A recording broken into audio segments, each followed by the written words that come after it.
Hello, I'm RJ City, and you are listening to the MonsterCast. You're going to talk about Bela Lugosi. They're going to talk about Lon Chaney Jr. He'd be so sad, holding his hat, saying, "Please put me in this room and don't unlock the door." And you can't do any better than the Dahl brothers.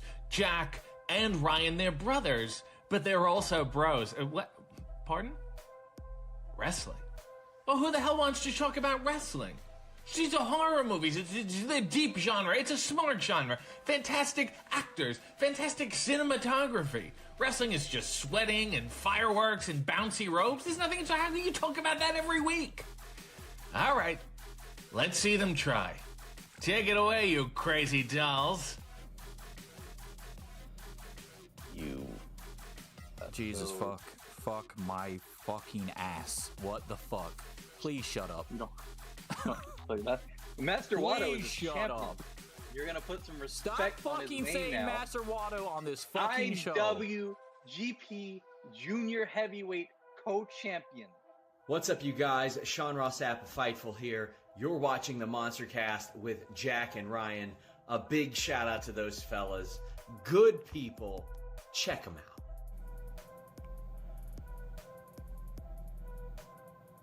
Oh my god, what is this? It Who looks is like a making TV. the New Japan titles? They need to stop It making looks like titles. a TV, bro. They took it too literally. That's the problem. They should have just turned it into a TV. I would have been more impressed. That would have been cooler. Put some Make antennas it- on the top. No, just make it like a digital title. Like you could display whatever you want on the Oh, digital. like an title. LCD screen? Yeah. Yeah, and then have That'd be the sick as picture fuck. of the person that's the champ. That'd be so good. Oh fuck. That'd be worth it. Wrestling podcast. How fucking original. Jake and Brian. Brandon Cutler here from AEW, and I hope you guys have an awesome podcast with the MonsterCast. What was that? Your name is Jack and Ryan? Shut up, Jack and Ryan. Tell me who you would sign first. Hiroshi Tanahashi. No, not overall, genius. Between the two goddamn examples I'm about to give you. Master Wada. Killer Cross or Dominic Dijakovic, who are you signing first? Killer Cross. 100%. What the fuck? Absolutely. Wrong! That No, answer is I would. wrong! I would. Oh Killer Cross. my god. You don't know shit! Your opinions suck! I guess I mean, you're welcome. Fuck, See, I'll boo it. but I don't think I've ever said boo. I will. That's so stupid. I'll do it. Boo! Boo! You can't. Don't actually say the word because that's why it sounds weird. You gotta. It's like more like a note.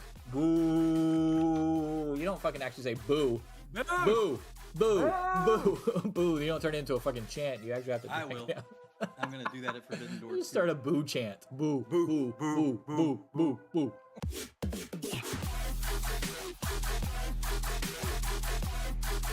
Here's your host of the MonsterCast, the Straight Edge Monster Jack and Ryan.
Hello, everybody, and welcome to the MonsterCast. I am the Straight Edge Monster Jack. That is Ryan Rockwell over there, and we had a huge show last night in numbers of contestants alone, because other than that, nothing really happened.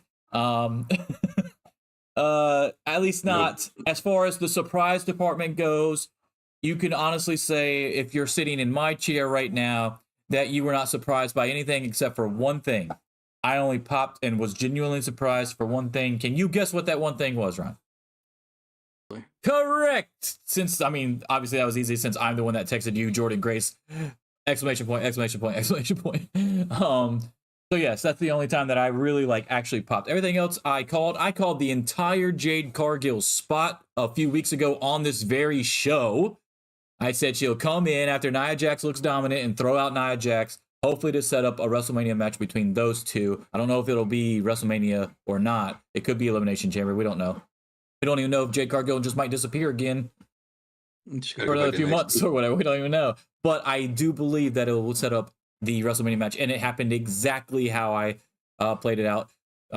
My Royal Rumble party was great, except for me, because if anybody was wondering, like Ryan's questioned the scripted aspect of my board game and Royal Rumble drawing the numbers things before, because I have won pretty much every year. This year I went 0 for 2 in the Rumble, wasn't even close, by the way. And I also lost the board game. So not good. It was not a good experience for my party. Specifically for me, I lost the Road to WrestleMania board game. I lost both Rumbles, not even close. I mean, I was getting the worst numbers. Like, not the numbers, but just the people that they ended up being. I got like Austin Theory. I got fucking Dominic Mysterio. You had a good chance on that I got shut up. Dominic threw out Braun Breaker. I don't give a fucking rat's ass. Braun Breaker wasn't going to win either, so it doesn't matter. Well, he was in the Lesnar spot. The best one that I pulled was, but they were both in the Women's Rumble. I got Bianca and I got Jade. And I was like, okay, you never know. Dark horses for sure, but you never know. But as we said on the show, it was down to the fucking, basically the 4 people that we picked. Yeah.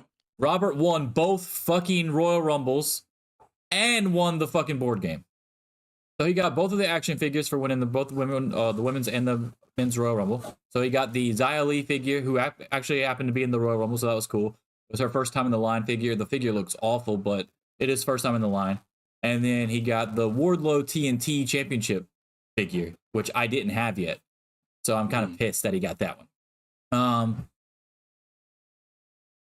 All right, so we got a lot of shit to talk about, obviously, but we're obviously going to start out with Royal Rumble here. But there's another thing we need to talk about.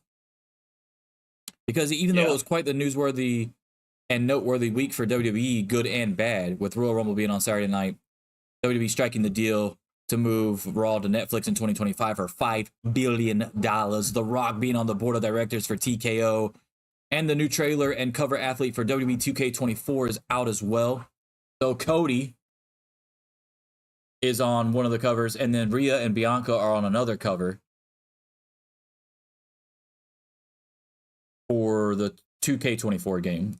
Rhea and Bianca, I get it, right? Because the way that they did the trailer, they are like they're playing up their rivalry, like how good they are every time they go against each other or whatever. I think that was pretty cool. Cody didn't really know if he was the right choice out the gate, just because he hasn't been there that long. Like, do you want to really throw an AEW dude that's been there in AEW for 3.5 years or whatever it was before he left on the cover of your fucking video game right away like that? I don't know. That was a little odd to me, but then he won the Rumble again, so I was like, okay, well, fuck it, you might as well. We're gonna put him up there with Austin, Michaels, and Hogan.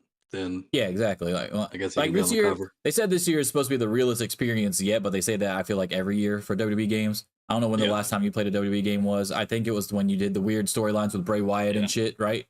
Yep. And you try to also when Roman was at like his most hated, you try to give Roman all the titles. I believe you did that as well. I did that on 18 or something. Yeah, I think it was 18. Or it could be 16. That's the one with Rollins was on the cover. All right, so you had... Okay, so you did the one with the storyline where you go across the river based off of Matt Hardy and you go talk to Papa Shango or some shit. Okay, all right. That's the last one. So anyway, so this experience is supposed to be more real than that. So you don't. The Hopefully. bar's low. That whole story was you're who becomes a wrestler after getting picked on a lot, and then it's so fucking dumb. Like it was not fun to play at all. So yeah, hopefully they just let you do like a normal career mode. Like everybody keeps saying, like just make it how it was in fucking Here Comes the Pain or whatever. You just pick a wrestler. Shut Your Mouth. Shut Your Mouth actually had the endless career mode where you could just keep going. It was awesome. Yeah, just generate procedurally generate a storyline thing. It's not that You know what's hard. great though, is in Shut Your Mouth, right? Okay, so there's the difference between wrestling games and other sports games. A big difference to me, anyway, is the fact that other sports games, when you play your story mode, which would be the franchise mode, you get new people into the game that you have to draft and stuff. They don't do that with WWE. You just play 40 straight years of the same roster. Instead of just bringing in up new dudes that like the game would generate, and then you put them in the performance center or whatever, and then bring them up. So I've been watching Creed and Breeze play their GM mode on 2K23, and they do have people that they ended up they hired them, just like randomly generated like characters who are not real people, who they end up hiring off the talent pool or whatever to come work in their show. So I think they do that now. That'd be interesting. You're sure they're not just people they downloaded or made themselves, though? One of them has like a completely fake name and looks like a rip-off Thunder Rosa. So yeah, no, it's not. All right. Well, yeah. Speaking of the most realistic experience to date, they even say that they've implemented a new system where if you choose Roman Reigns, you can't pick him again for 3 months. Yeah. That would be so good, dude. That'd be hilarious if that was true. I just made that up, obviously, throw that in there. No special Bray Wyatt cover this year. We had this conversation a few months ago about when everybody was like, oh, they should make him the cover of 2K. Do we think that may happen next year instead to give it a little bit more time? And was Cody the right call this year, or was there a better option? I feel like because he won the Rumble again 2 years in a row, I think he was the right call. Yeah? Yeah, probably, especially since they already obviously knew what their booking was going to be. When I heard that he was on the cover, I was pretty sure he was going to win the Rumble from there. Yeah, it's fine. It's fine. The Bray Wyatt stuff, I don't even know about doing it next year. I think one of the things that I said at the time was well, I'd say put him on the spot where Rhea and Bianca are right now, where he's the special edition of the cover, but not the actual cover. Yeah. Yeah, I remember that.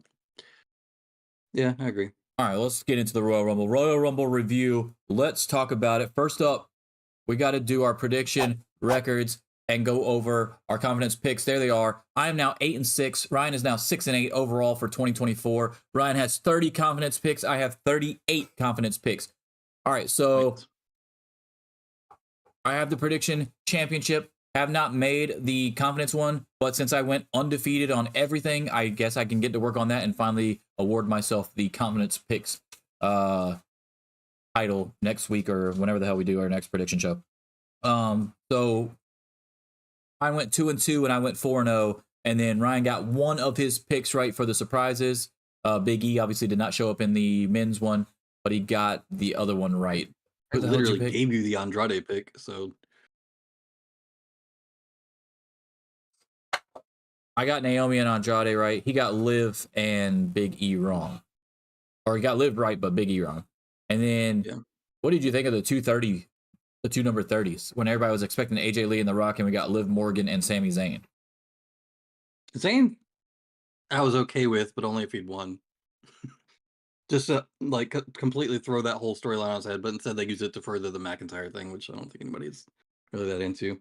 And I was no one thinks it's weird that Sami Zayn has this entire long history with the bloodline. Gets number 30, has a chance to go against Roman at WrestleMania.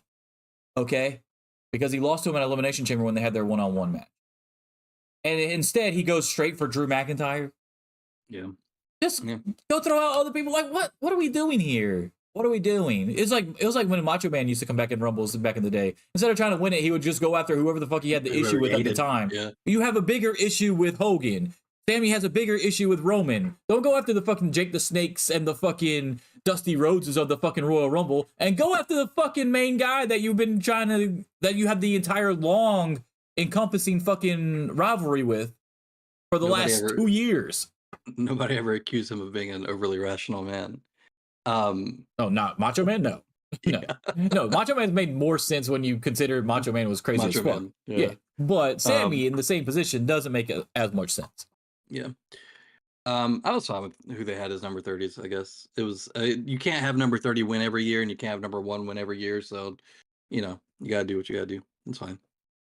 Were you surprised that these like last 2 or 3 years the women's rumble has been better than the men's rumble? Overall speaking, I mean, I don't think. I mean, even the final. Okay, so I'm gonna be real with you right now. That was probably the most boring final 2 people in the men's rumble I've ever seen.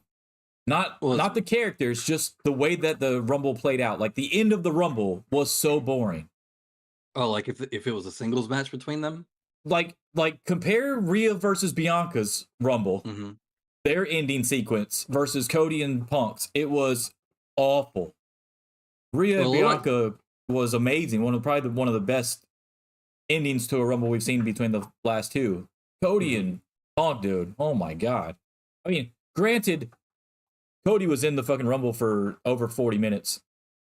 An hour, something. Hour. Well, I don't know if it was an actual hour or not, but he was definitely in there for a while.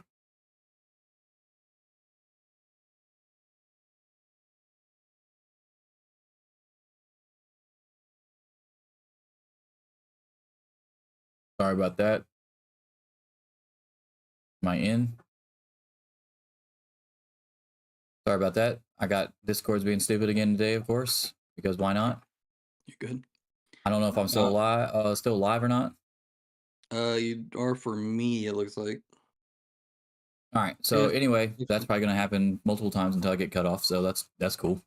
It looks like my video's whited out on the No, you're good. I just put you back because Discord cut all the way off, so I had to wait. Gotcha. Anyway, so I guess I'm gonna have to talk faster now to get through the show. You said, but yeah, it was one of the worst endings I've seen as far as with the final 2. Like, it was not exciting at all. Like, I legit did not know if Punk or Cody was gonna win, and it was still boring because I didn't know which way they were gonna go. They could have still easily win Punk winning. It looked like Punk hurt himself. Taking the DDT from McIntyre. So that probably didn't help either. Let's talk about some positives throughout the Royal Rumble matches. Let's talk we don't want to focus on the negatives? Touche, my guy. Touche. Am I still going? Am I still going for real? Yeah, you're good. Okay, because I got this error thing. YouTube is not receiving enough video to maintain smooth streaming, so I apologize for that, guys. Don't know why that is. It's being weird. But anyway, hopefully it doesn't. I mean, it shouldn't still be messing up, dude. I don't know what the fuck is up with. I can't have Discord open at the same time or whatever the fuck it might be. But anyway, so positives. Jordan Grace was cool. Yeah, Jordan Grace, obviously. I wish they would have let her eliminate somebody though. I thought she did. No, she didn't eliminate anybody. Oh. Well, when she came out, I think I even texted you. The crowd at Royal Rumble, for like the amount of money they must be paying to go there, it seems like pretty casual as far as all wrestling goes. Because the pop that she didn't get the pop that I would have given if I was there. And so I thought that was kind of it, but it was cool that Jordan? I thought Jordan got a decent sized pop for a TNA person that no one's ever seen on WWE TV. I think the pop was fine. But that's what I'm saying. Is, by the way, kudos to Pat McAfee for putting her ass over too. Yeah, it was like, he did a great job putting her over. That's their champion. They've got a weapon.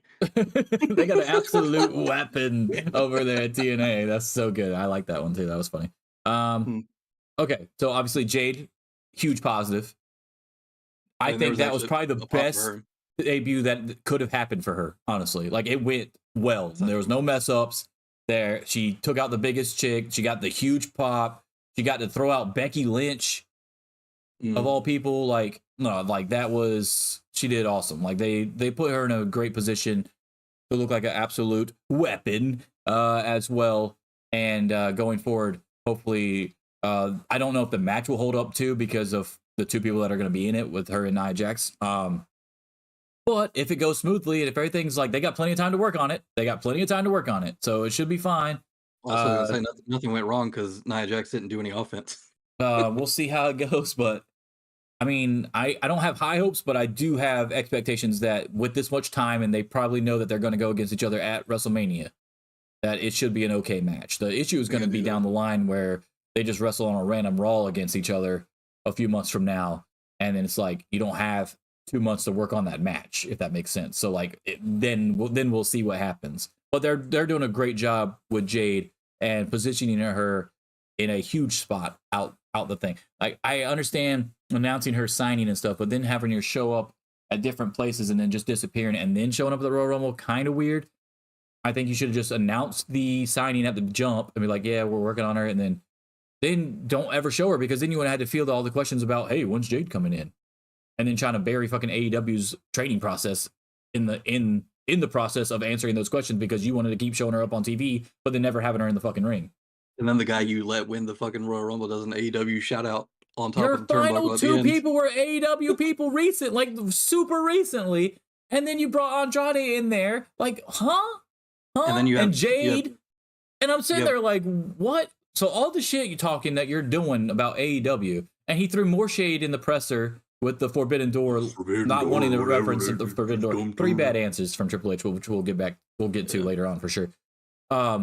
But then Cody at the end of it doing the fucking 2 Sweet. Yeah, did the 2 Sweets for the Young Bucks and the guns for Omega. Yeah. Right after you threw out the dude that hates all 3 of them. Yep. Yeah. It was crazy. I feel like it was more about that than it even was about like AEW, WWE. It felt like more about Punk to me, but whatever. Could be reading too much into it. Because he always says, but you know how Cody is too. He's like such a politician. So of course he's like, oh, you know, I like Punk a lot. I got a great respect. I don't know. We'll see. But no, like I said, yeah, the final 2, like you were saying, I felt like Cody was going to win. I was never in any doubt that Cody was going to win. Having Punk come in and win like that would be, and then also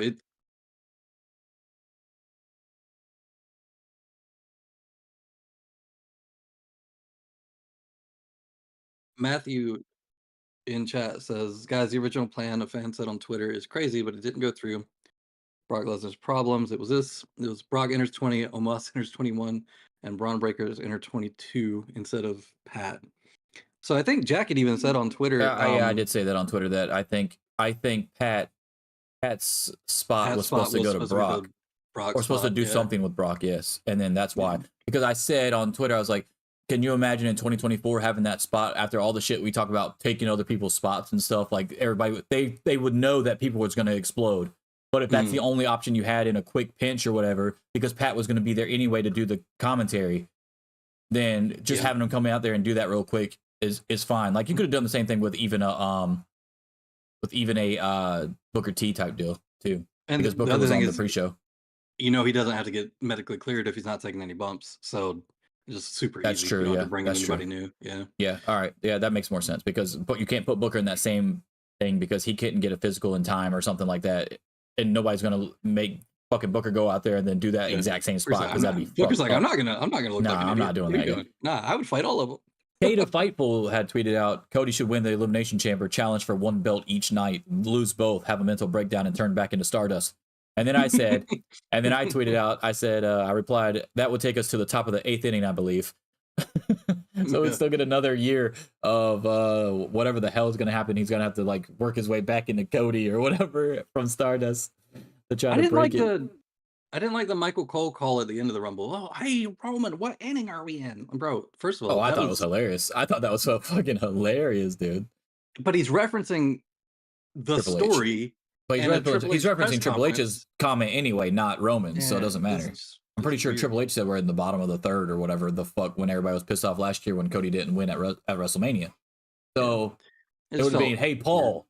That's what I would have said. Yeah. But then people would have been like, you could have, but people would have thought he was talking about Paul Heyman, but really he's talking about Paul Levesque, which would have made sense both ways. That would have been cooler. So he should say, "Hey, Paul, what inning are we in?" That would have been great. I hate Roman. What'd you think about the 4-way? Yeah, could have been better. I mean, the match wasn't bad. Could have been better. I do love that LA Knight's still getting the bigger pops out of everybody, so that's cool. So hopefully he gets something soon. Maybe LA Knight's the one to take it off of Gunther at WrestleMania, the Intercontinental title somehow. They've worked that in. A lot of WrestleMania matches are interbranded anyway, so maybe that's something they should go with. Did you already figure it was gonna be AJ taking the pin? AJ was gonna be the one taking the pin. Since he was the heel in the match, probably not. Maybe Orton. I thought Orton might take the pin. Just got back because Roman beating another heel doesn't really make that much sense. But I mean, I don't hate it or anything. It's not that serious. I wish they had done this. It just wasn't as good of a match as I thought it could be. Yeah, so we're coming out here doing the predictions. I was like, oh man, we might look back at this as one of the best 4-ways ever. No, we're not going to. It wasn't that. But then what's like a good 4-way that you can think of off the top of your head? There was that one in NXT. That's that my really point. good. Is that there wasn't a lot, so that we could look back at this one like we did the triple threat at the Royal Rumble for WWE. So that's what I was kind of hoping. So, but that did not happen. Lesnar Rollins. Was that? Yeah, Royal that's Rumble? obviously one of the best ones. That was at Royal Rumble. Yeah. Okay. Okay. But yeah, the whole show overall, I was watching Collision at the same time, and they had the Women's Rumble on at the same time as they had Lady Frost versus Mariah May on Collision. And just like the difference in I understand it's a Royal Rumble, so everybody's not doing like real spots, I guess.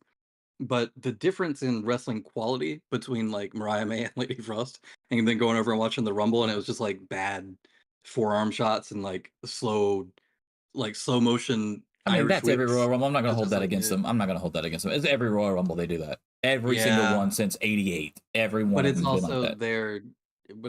But here's the thing: 85% of their women's matches are like that. It's not any different than the Royal Rumble. Maybe that's why we view the women's Royal Rumble matches as better than the men's ones then, because we're getting what we see on a regular basis in the Rumble. A lot of it. Yeah. And then fucking the men's one, we're just getting Brawling. that version, and it's like, what is this shit? We didn't even have the special Kofi thing. We didn't have a special Katana Chance thing. I think Kofi had said in an interview that he was trying to get away from that because the expectation. Because he's running out of ideas, not because he's fucking can't do it anymore. Well, it wasn't about he had 2 slip-ups, and then I kind of feel like, okay, he was like, okay, I'm done with this. Yeah, I had 2 he slip-ups. was talking about like the pressure and expectation of it every year was too much or something. I was hoping Big E would be ready to come back, but I guess not. What do you think about the lack of surprises overall in the men's Royal Rumble? You don't count Pat McAfee? I mean, it surprised me, but then when the thing happened, I don't really count that as a surprise because he didn't do anything. Well, as soon as he wasn't taking off his clothes to have ring gear underneath, I was like, okay, he's not doing shit. I thought coming in the second time was hilarious. I did pop for that when he changed his mind. He's like, I'm not gonna bitch out, and then he looked at him again. And he's like, okay, never mind, fuck this. Yeah, ain't worth it. I haven't even stretched. Yeah,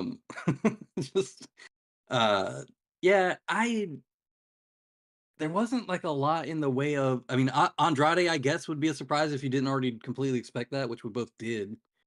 But I mean, that's technically a surprise for WWE. Who else was there? You can kind of count Braun Breaker since he's NXT, I guess, but then you have to do the same thing for Carmelo. And Carmelo's been on SmackDown, so I don't count Carmelo. Braun, maybe, I guess. I am surprised. I'm not surprised at the Braun Breaker entrance. I'm more surprised at what they let him do in the Rumble based off what he's been doing in NXT recently, which is not much with Baron Corbin. Well, when he came in and like pretty much immediately threw out Finn and all that stuff, I was like, okay, they're probably putting him in the spot that Lesnar was supposed to have as far as the people that he was supposed to eliminate and stuff. But yeah. But then I thought that if he was in Brock's spot, then the fact that Dom eliminated him would have been much better if it was Brock Lesnar. Just have fucking Dom Mysterio eliminate Lesnar and set up a little 2-match program with them. But, you know, he really wanted to watch somebody pee, so I guess we're not getting any more Brock Lesnar matches. All right, let's I mean, we don't. I mean, in the Logan Paul Kevin Owens match was a dud. All right, so You didn't like that one? dude, don't start your shit with me. Like, all right, let's get to grades because I really don't know how long my computer's gonna hold up. So we gotta speed run through this part, unfortunately. But grades. Do you want me to go first? Because you said before we got on the show, you're very curious to see if we're gonna be the same. So I kind of want to see. I kind of want to give my grade first to see because you clearly already have a grade. Mm-hmm. Okay. So I'm going to hit you with mine, and we're going to see if it shocks you or if you're going to be like, I mean, it could shock you in the same way, like, even if you agree with it. You could have thought I was going to go somewhere else. But I'm going to give it a C, which is not good. It's a C. Yeah. I mean, and I'm comparing it to other Royal Rumbles, not necessarily other pay-per-views, because Royal Rumble is its own fucking thing, honestly. Yeah. Like, it's very hard to compare Royal Rumble to a WrestleMania or a Backlash or whatever, you know, shit like that, just any that other pay-per-view, because it's the only time that this happens. It's literally the only time that this kind of show happens. So I'm comparing it to other Royal Rumbles, and a C is not good because Royal Rumble is still going to be my favorite. I'm still going to be hyped 10 out of 10 every year for Royal Rumble, but I feel like this year was more of a letdown than in years past. The lack of surprises, even though the ones that they did have were good, I'm not going to say that they weren't good. Naomi, Andrade, Jordynne Grace, Jade, they were good. Like, don't get me wrong. But the lack of them in, especially the women's one, when everybody was online talking about, oh, do they even have 30 women on their roster? They had no legends come back. None. Which I guess is kind of a good thing, too, because you don't want to always lean on that. But there are legends that can still go. You still do have the Beth Phoenixes out there. You still do have the Trish Stratus who could have came back. You still have the Michelle McCool that was literally in Tampa that could have came back.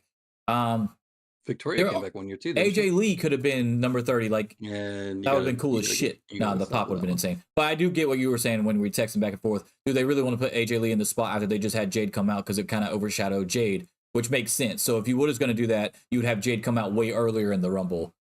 So to give it enough time to breathe and then have AJ come in at 30.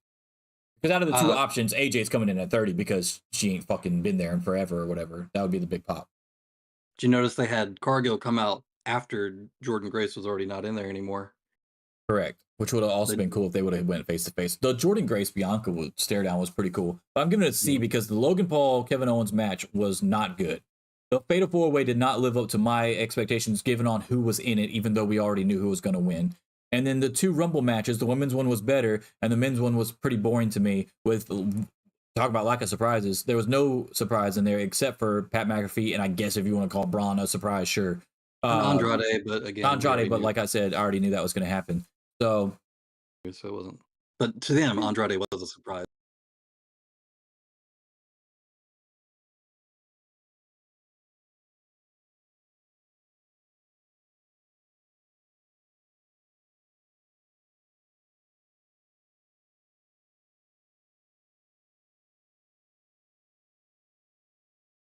hold on. I understand all that, and that Andrade was a surprise to them, but let's be real here. I mean, let's be quite real here. It was not a surprise to us, clearly, or anybody that was watching Collision and Royal Rumble at the exact same time. Yeah, because Andrade wasn't there. Well, I mean, I'm just saying because like AEW fans were not going to be shocked, is what I'm saying. So if you had AEW fans watching the Royal Rumble, aka me, we're not going to be shocked that Andrade showed up because that was literally the entire thing. Tony came out and said we tried to keep him. It didn't happen. Andrade said his goodbyes online. We already knew he was coming back. And when do people usually come back? Royal Rumble. I mean, if it's anywhere close to the vicinity of when they can make their comeback, that's where they're going to come back at. All right, so I give it a C. You give it a. I also had a C. Yeah. I like Royal Rumble. And it just felt like they didn't joke. No, I'm not even kidding. If they had another Royal Rumble pay-per-view next week, I'd still be 10 out of 10 hyped. And I'd still go right back to it. That's my point, is that the hype going into a Royal Rumble will probably never be suppressed for me because it's my favorite event of the year and you get to see so many people. But coming out of the event, it's a lot to live up to. When you've pushed the narrative of you never know what's going to happen at the Royal Rumble. Oh yeah? Well, I got everything right. Yeah, so I'm going to need you to start throwing in some more fucking curveballs because I feel like it's been pretty predictable the last few years. Yeah. Well, they do have to tell their story. What do you do with Punk now? I feel like Punk is gonna go against Drew Or Rollins? or Rollins. Maybe he has to beat Drew first at Elimination Chamber, then goes after Rollins because he's the one that threw Drew out. So it looked like he injured himself. So he took a Future Shock DDT and he didn't brace with both hands. He was only able to brace with his right one. And then as soon as he did it and he put all the weight on it on the fall, he rolls away, not selling his head. He's like holding his fucking elbow that he fell with, and it's his right one. And you know that in wrestling they normally will sell the left limb just so it's easy to remember. And like everybody works the left limb, so I don't think it was like a wrestling sell. Apparently, somebody that was in the crowd heard him saying to the ref that he thought he separated something. And then the pace during the last sequence with him and Cody was pretty slow. It's possible he fucked up his arm again. It's not even the same arm either, because the arm that he had to get surgery on in AEW was his I think it was like his left tricep or something, and this was his right. So whatever Moxley said about him, still holding true, I guess. We'll see. It sucks too because it makes you look even worse in a WWE ring because they're so protective and they can only do so much stuff, and everything is so by the book, etc. And you still got hurt on a simple move. So yeah, that's not going to make you look as good as like if you got hurt in New Japan or AEW when they just go balls to the walls every fucking night, which makes more sense. And then the fact that you've only had one match since you've been back.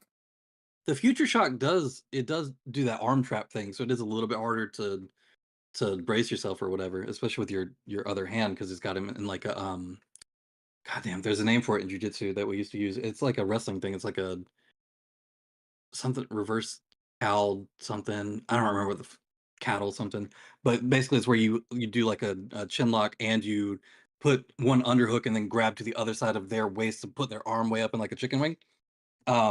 You usually use it for like flipping them on their back and stuff, but you can also use it to set up chokes, blah blah. But the Future Shock DDT kind of has that same chicken wing arm over whatever, and then traps under the head on the other side. So it's always easy to brace with the one arm, but I guess it's harder to brace with the left, especially around somebody as big as fucking McIntyre is. So I mean, it kind of makes sense that he didn't brace himself right. But yeah, just simple front bump like that, just getting injured is not going to be a good look. We'll see. I noticed it affect him a little bit during some of the Cody stuff too, but it didn't seem as bad as he was making it sound when it first happened. So I don't know. All right, so that's the Royal Rumble review right there. We got 2 C's from us, which is not a good grade for Royal Rumble. I feel like we gave their last pay-per-view a pretty good grade. WWE pay-per-views 2023. What was their last one?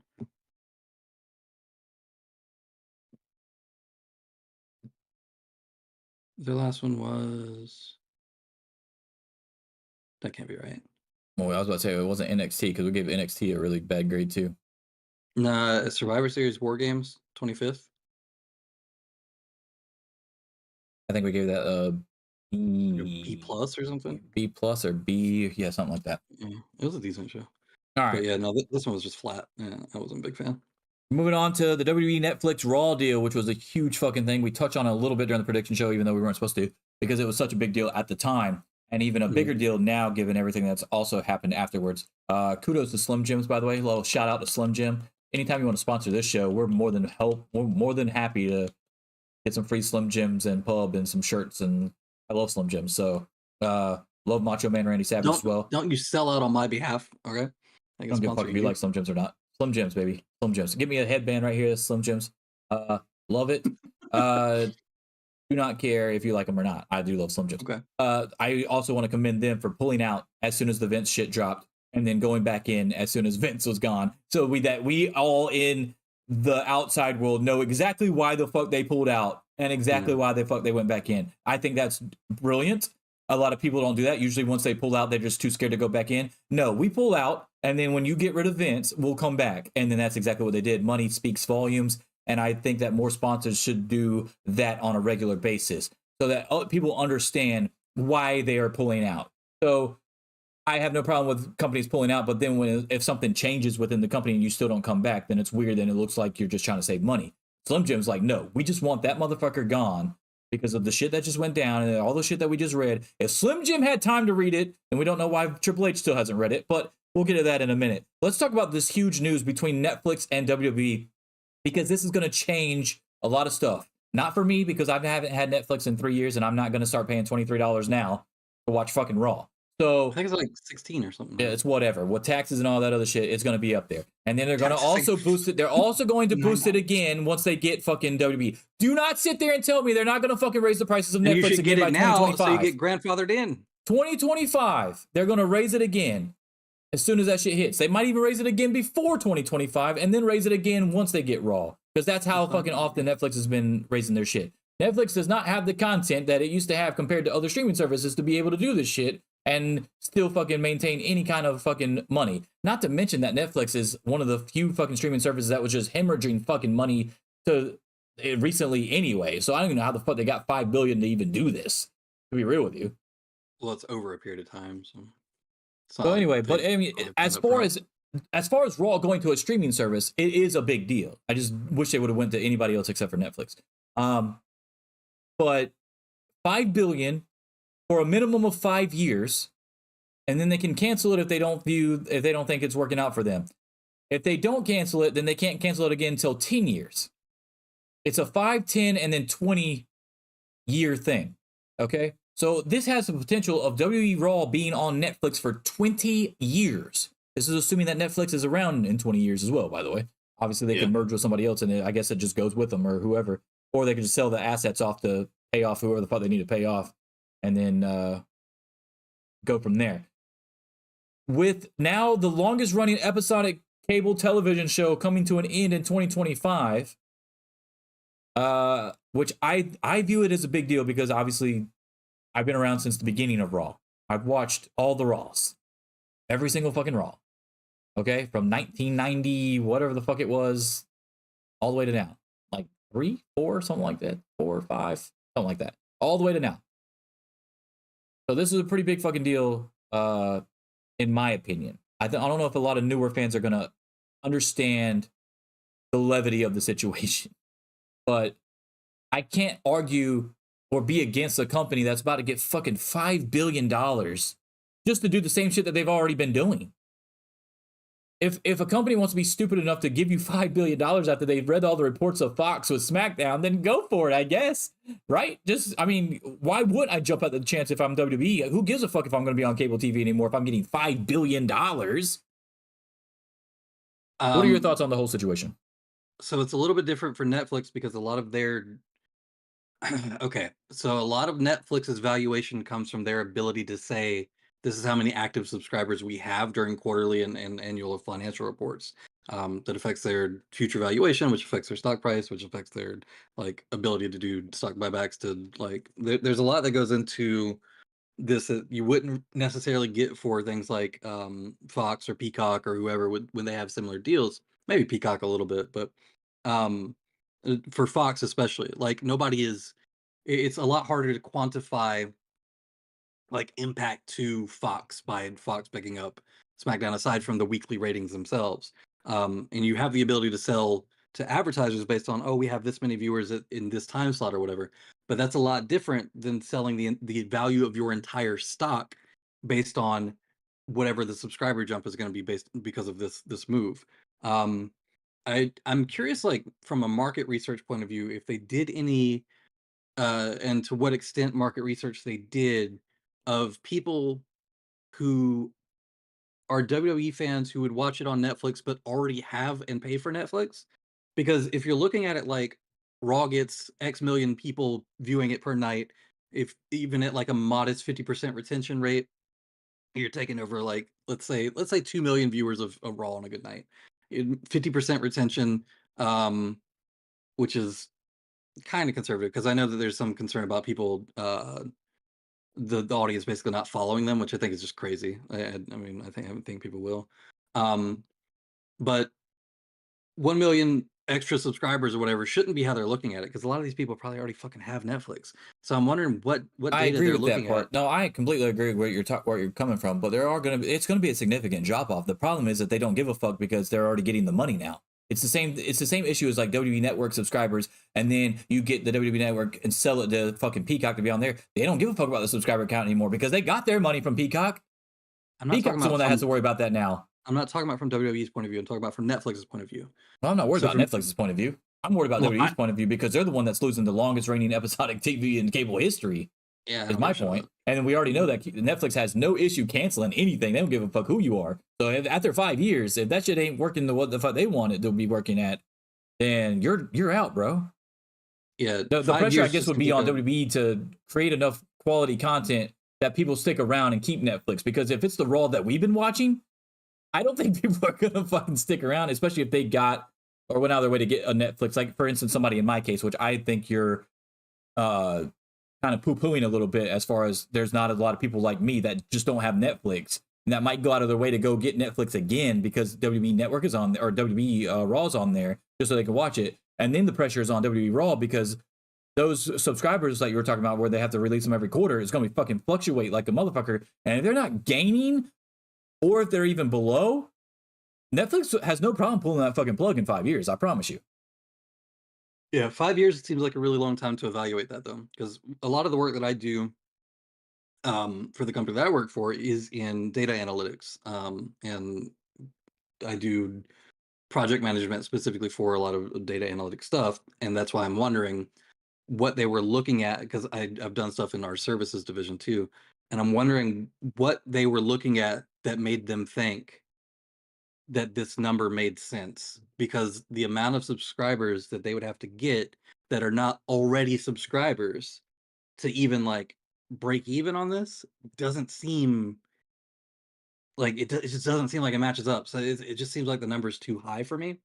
Yeah, I agree with that. That's why they're going to raise these fucking prices probably one more time this year. And then again, as soon as they get WWE Network or I keep saying WWE Network, WWE Raw, they're going to fucking raise it again because they're going to try to use the thing, we have more content that we have to pay for so we can make our service the best it can be for you. So we have to raise the prices. The same fucking bullshit emails we get from everybody else.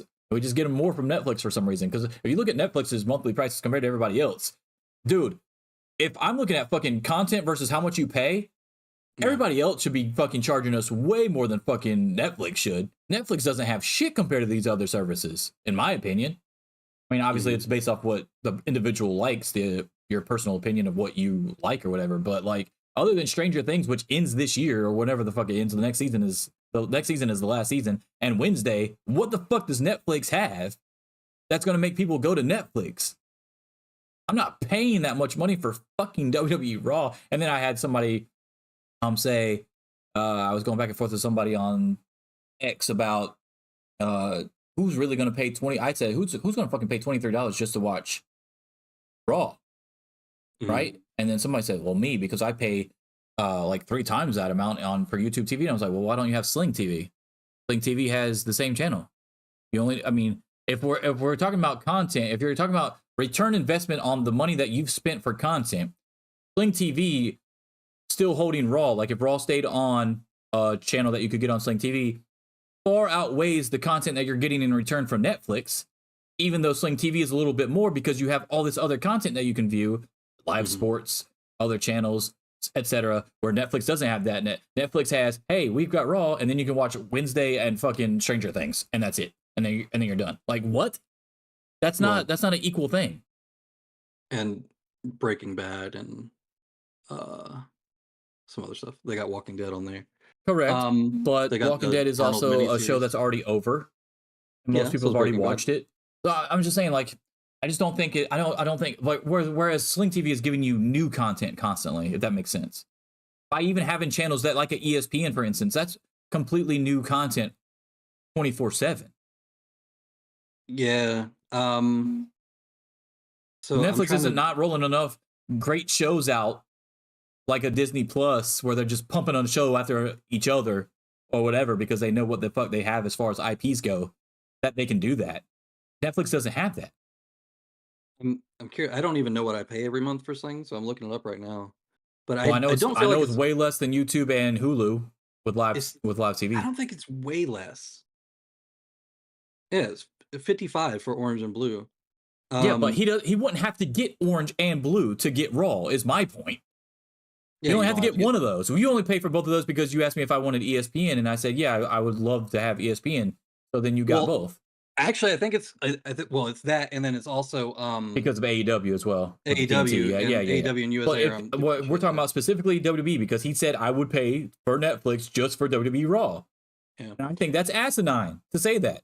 I think that's crazy. I'm not mad at WWE for the deal because get the fucking bag, bro. Like, that's fine with me. I'm cool with WWE doing it. I don't think it makes a lot of sense for Netflix's side to do it, though, is my point. That's been my point the whole time. Yeah, no, I agree with you. I've been yeah. agreeing with you the entire time. I'm just saying, like, for this to make sense. But remember, you're the one that broke it on our show because I didn't even know about the report about the Fox losing money until you brought it up on the show. When they came out with the report about, hey, we were promised this, or we were led to believe that this was going to happen or whatever, and then just completely fucking opposite. We were losing a shit ton of money. And then you turn around and Netflix is like, okay, we'll do the same thing. That doesn't make any sense to me. But it's not okay. But it's not the same thing because they do have an ad-supported tier, so they do have the ability to sell to advertisers. But the bulk of their money, I feel like, on their last quarterly came from just like raw subscriber payment. It wasn't from their ad-supported tier. I know they actually do make a surprising amount of money for their supporting tier, but it's not like the bulk of their shit. Well, Fox gets ads too, bro. Fox, every commercial is an ad that somebody's paying for a fucking show over there. I understand that, but that's all of Fox's money from running that comes from. No, I understand that. I understand what you're saying because no one's subscribing to Fox, but everybody also has Fox. Like, literally, if you have a TV, you have Fox. It's one of the 4 fucking main stations. You have it. All you need is a fucking pair of bunny ears. You have Fox. Literally, every home has Fox. Whoa. Hold on. Analog TV channels don't exist anymore. They haven't for a while. You can literally get fucking bunny ears from a fucking electronics department, hook them up, and you get the 4 fucking channels. Analog, there's no analog signal anymore. Dude, I'm telling you, I know for a fact, I've seen it. You can do it with Sling, for fuck's sakes. You can literally do it with Sling right now. You can go buy one of their stupid fucking bunny ears and attach it to their fucking thing and get the thing. I just didn't do it because it's here and not where you are, and I didn't want the thing to get canceled. You can literally go get Fox with a fucking thing to get your local channels. I've seen it. They literally sell it on slingtv.com. I've been on the site.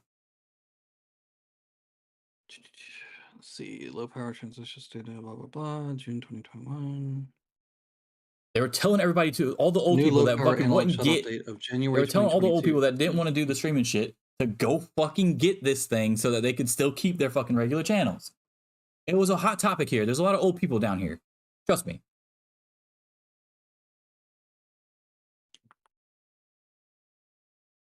Every fucking TV has Fox.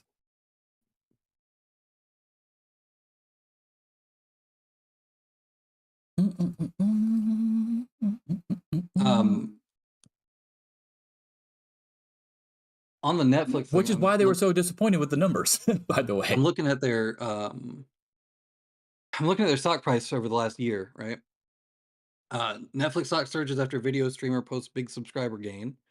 And that's January when they did stop doing the password sharing or whatever of 2023. Yep. And then their next big jump was in April for better view for ad-supported service. Jumps after reporting nearly 5 million customers on the ad plan.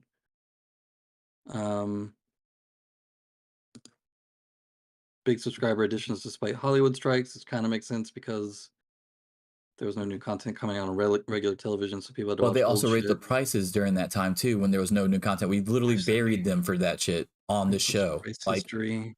Raising the prices when you literally can't come out with new content and then trying to say it's because you want to come out with better new content was fucking so dumb. And then people fell for that shit too and stuck of it. I had not paid for Netflix in 3 years. Like, legit. I have not watched anything on Netflix. I don't plan on getting Netflix. They're probably the most greedy motherfucking streaming service there is out of everybody that exists right now. Okay, hold on. So this was from the 26th, so 2 days ago. Netflix just rocked Wall Street by announcing its fourth quarter results. The streaming giant added 13.1 million subscribers over the last 3 months, beating its own forecast of 9 million, and nearly 30 million new subscribers flocked to the platform in 2023. Now, even if literally everybody that watches Raw every night, like, let's say all 2 million people or whatever, subscribe to Netflix to watch it, that's not even doing the numbers that beat their own forecast over the last quarter. Because they beat it by 4.1 million, and Raw gets 2 million viewers. So it's just, I don't know how this deal makes sense for them. I mean, okay. So here's what I don't. Yeah, I know. I agree with you. I completely agree with you. And you can have the biggest numbers you've ever had, or whatever the fuck you want to say, but that doesn't change my opinion on the fact that I believe that you have less to offer the consumer than a Peacock or an HBO Max or Paramount Plus. So, like, I don't give a fuck what your numbers are. You getting Raw and then touting your numbers isn't going to make me come over there and pay that much fucking money for your service. I could be in the minority here, but I'm just saying, like, you're not getting my money because you got WWE Raw. Because I know exactly what the fuck you're going to do as soon as I come over there. You're going to raise the fucking prices again. I'm just not going to do that. That's dumb as fuck. I'm still paying like $9, $8.99 or whatever for Peacock. Okay, with ads. Like, and I feel like Peacock offers me more as a consumer than Netflix does. Peacock and HBO Max get new movies that just came out of the fucking theater right away on their fucking shit.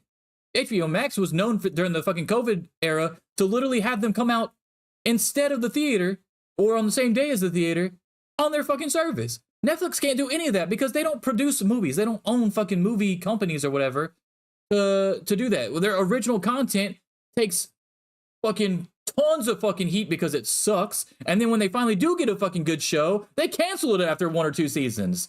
So I'm not going to invest my money into a company that does that because then I'm not getting the return investment on said money.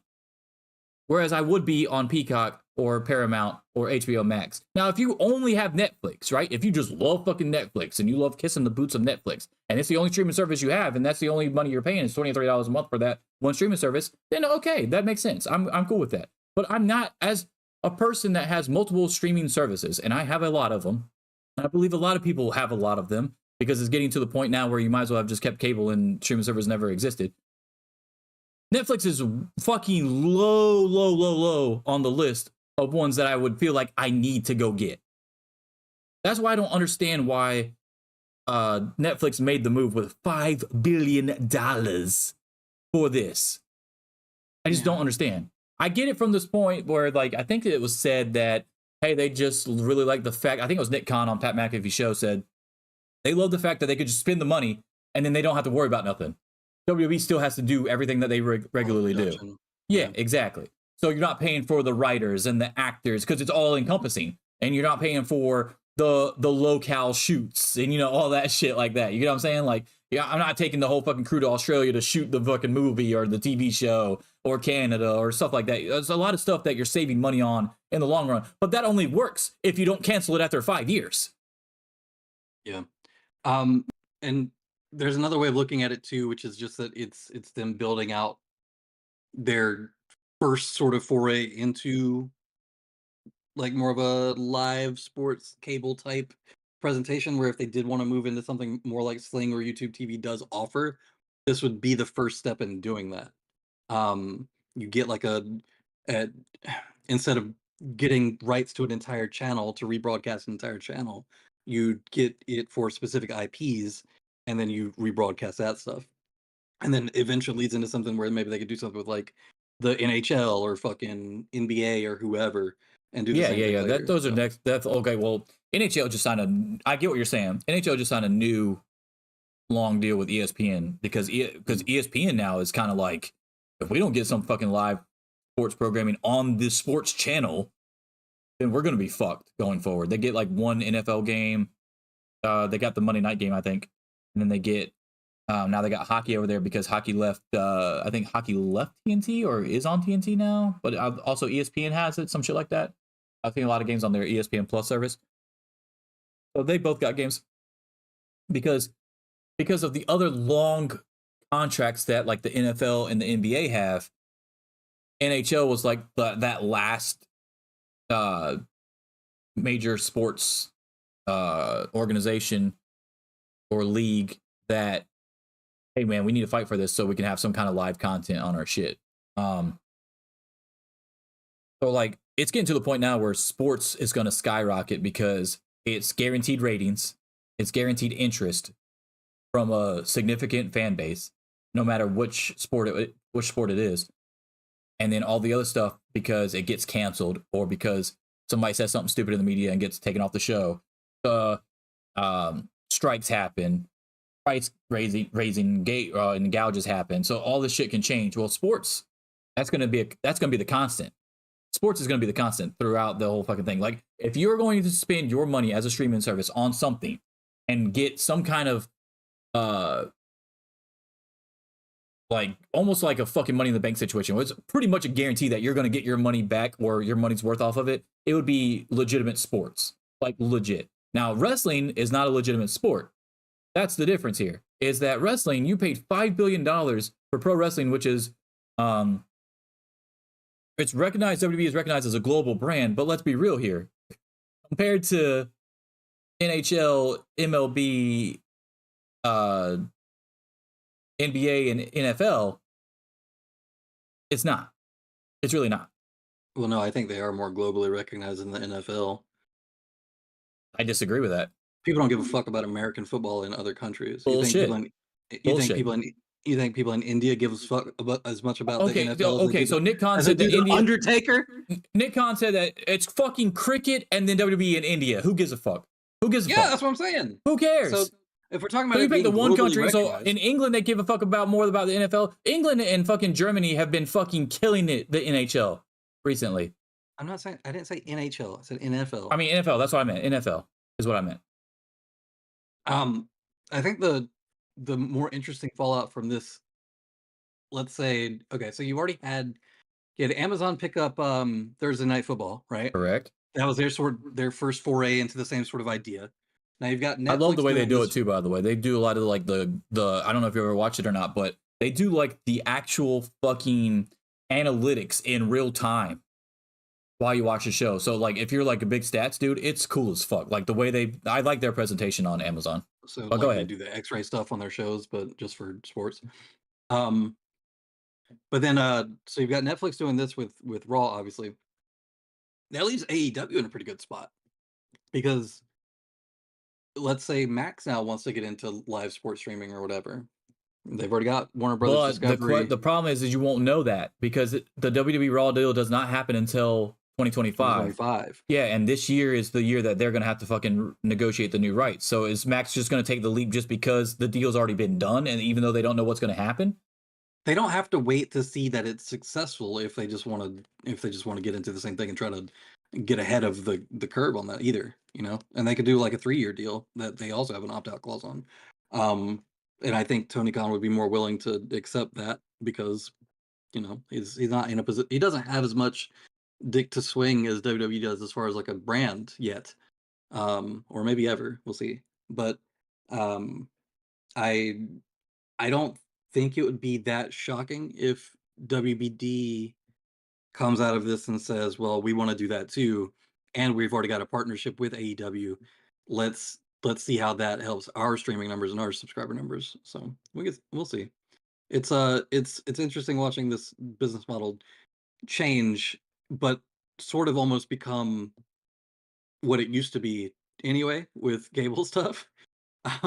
And this seems like so like it was like what was it? It was DirecTV, and then whatever your local cable place was, right? And then I think there was one other too, Dish. So you got Dish, DirecTV, and then whatever your local thing is, like Sparklight or was it Comcast? Was that one of them? I can't remember. But like you had your local big place or whatever, and then everybody has different ones depending on where you are. And now it's kind of like that with streaming services because now they're all getting their own live, but it's even more divided because, like, for instance, I have to have this to watch Raw. I have to have this to watch SmackDown. I have to have this to watch NXT. That's going to be actually worse than what it was before because if you just had cable, you pretty much had everything. And then you would just pay for the HBOs of the world and stuff instead of literally I'm paying for different fucking services that have different shows from the same company is going to be fucking weird. It's better for people who actually like the product though, because they don't have to watch it live at that time every fucking night. I agree with that. That's another reason I'm not going back to Netflix because of WWE Raw, because I wouldn't be able to watch it live anyway because I work at night. So it doesn't do me any good. I don't give a fuck about coming in. I don't like watching shit after the fact. I'm not sitting there. I hate watching fucking 3 hours of Raw when I get home from work. Hate it. It's boring. Raw sucks. Yeah. From a three, if it wasn't 3 hours, I wouldn't even be saying that. But Raw sucks. It should not be a 3 hour show. If there's a Should not. Chad Gable match, I'll watch it. Yeah, I don't sit and watch the whole show usually. I'll skim through. Yeah, and so I'm not paying $23 or 16 or whatever the fuck you said for a I think I'm at 17 fucking right now. or for a show that I'm gonna skip most of it anyway. I'm just not gonna do it. Yeah. I am interested to see how the We don't pay anything now, so everything would be a change, I guess. yeah. Well, I pay for stuff, just not. I don't pay for Not stuff. for not for Raw, yeah. Yeah, and I'm not paying for Raw, and I don't pay for Sling. You pay for that. Yeah. I don't pay for New Japan World. I pay for Mm. DDT. Yeah. Stardom. Don't you pay for Stardom? I do. I haven't watched it in a while. I think no, I don't know if I pay for Stardom. I think I pay for Wrestle Universe, which is DDT and TJPW and all that. Hmm. And then I pay for Peacock, HBO Max. Ethan pays for the Disney grouping, so Hulu, Disney, ESPN Plus. So shout out to Ethan. Actually, he doesn't even really pay for it. He gets it free for his Verizon plan, and then I just use it. And then I give him my other stuff. So I've got it's so funny trying to remember everything that I have because I've got like all of them. I know I pay for Peacock. Christina gets Paramount Plus for free through Walmart. I got Peacock on like a $3 a month for a year promo that they were running, and then because of my Instacart Plus, I got it free for another some amount of time. Like the whole thing is just all over the fucking place. I know I have a Paramount Plus somewhere that I paid for and have not opened in a very long time. Same for Hulu. I don't pay for the live TV on that. I just pay for the streaming. But I haven't opened that in forever. It sucks when I get logged out of one of these things and I have to remember whose fucking email it was. You know what it is? You know what's really useful for that though is I've got an Apple TV. I mean I have Apple TV Plus as well, but I have an Apple don't TV have that device. either. I've got that, but I get it for free, so it's not the same. Shit, I think I just kind of gave away what my company. Whatever. I don't have that, but I want it because I really want to watch the Godzilla. See, that's my thing. Is how much is Apple TV Plus or whatever? Like the base. Do you even know what the base is? You have no idea? I don't think there is anything except for a base. So it's kind of like WWE Network was $9.99. That was their whole thing. It is $9.99 a month apparently. Okay, so I will literally pay $9.99 a month to go watch Ted Lasso and this fucking Monarch show, the Godzilla show, because that's shit I've not seen and I'm very interested in, and the Godzilla one's going on right now. I'm not, and that's only $10. It's $10, dude. Yeah, I watch all. You want me to pay $20 for watch a show that I fucking skip through half of it because they're just showing video packages of the same shit I just watched and fucking tons of commercials. I'm really interested to see the show outline going into Raw when it goes to Netflix. Like, how is that gonna fucking work? Do you think they take out? You can't just keep the camera on them for 20 fucking minutes in the ring anymore before their fucking match starts. Do you think they cut it down to 2 hours and take out the commercials? I hope so. I mean, there's not gonna be no commercials unless you got ads or whatever, I guess, right? Or does Netflix? I mean, Netflix has hasn't. ads. Netflix So has the people that don't have ads, tier. you're just gonna have them in a fucking headlock for fucking 3 minutes. I mean, or that's do how they do. picture-in-picture. Do you ever watch You ever watch AEW on like AEW Plus on like a VPN? Yes, I 'Cause have. I pay for seen- that too. Yeah. And it's sometimes funny stuff. Like, normally the funny stuff that happens on those breaks is the commentary because they know they're not on full air and they just say like outlandish shit. And then when they come back from air, they'll like make little inside jokes about the thing that they said off air. Yeah, it's kind of like fucking three minutes of a house show basically.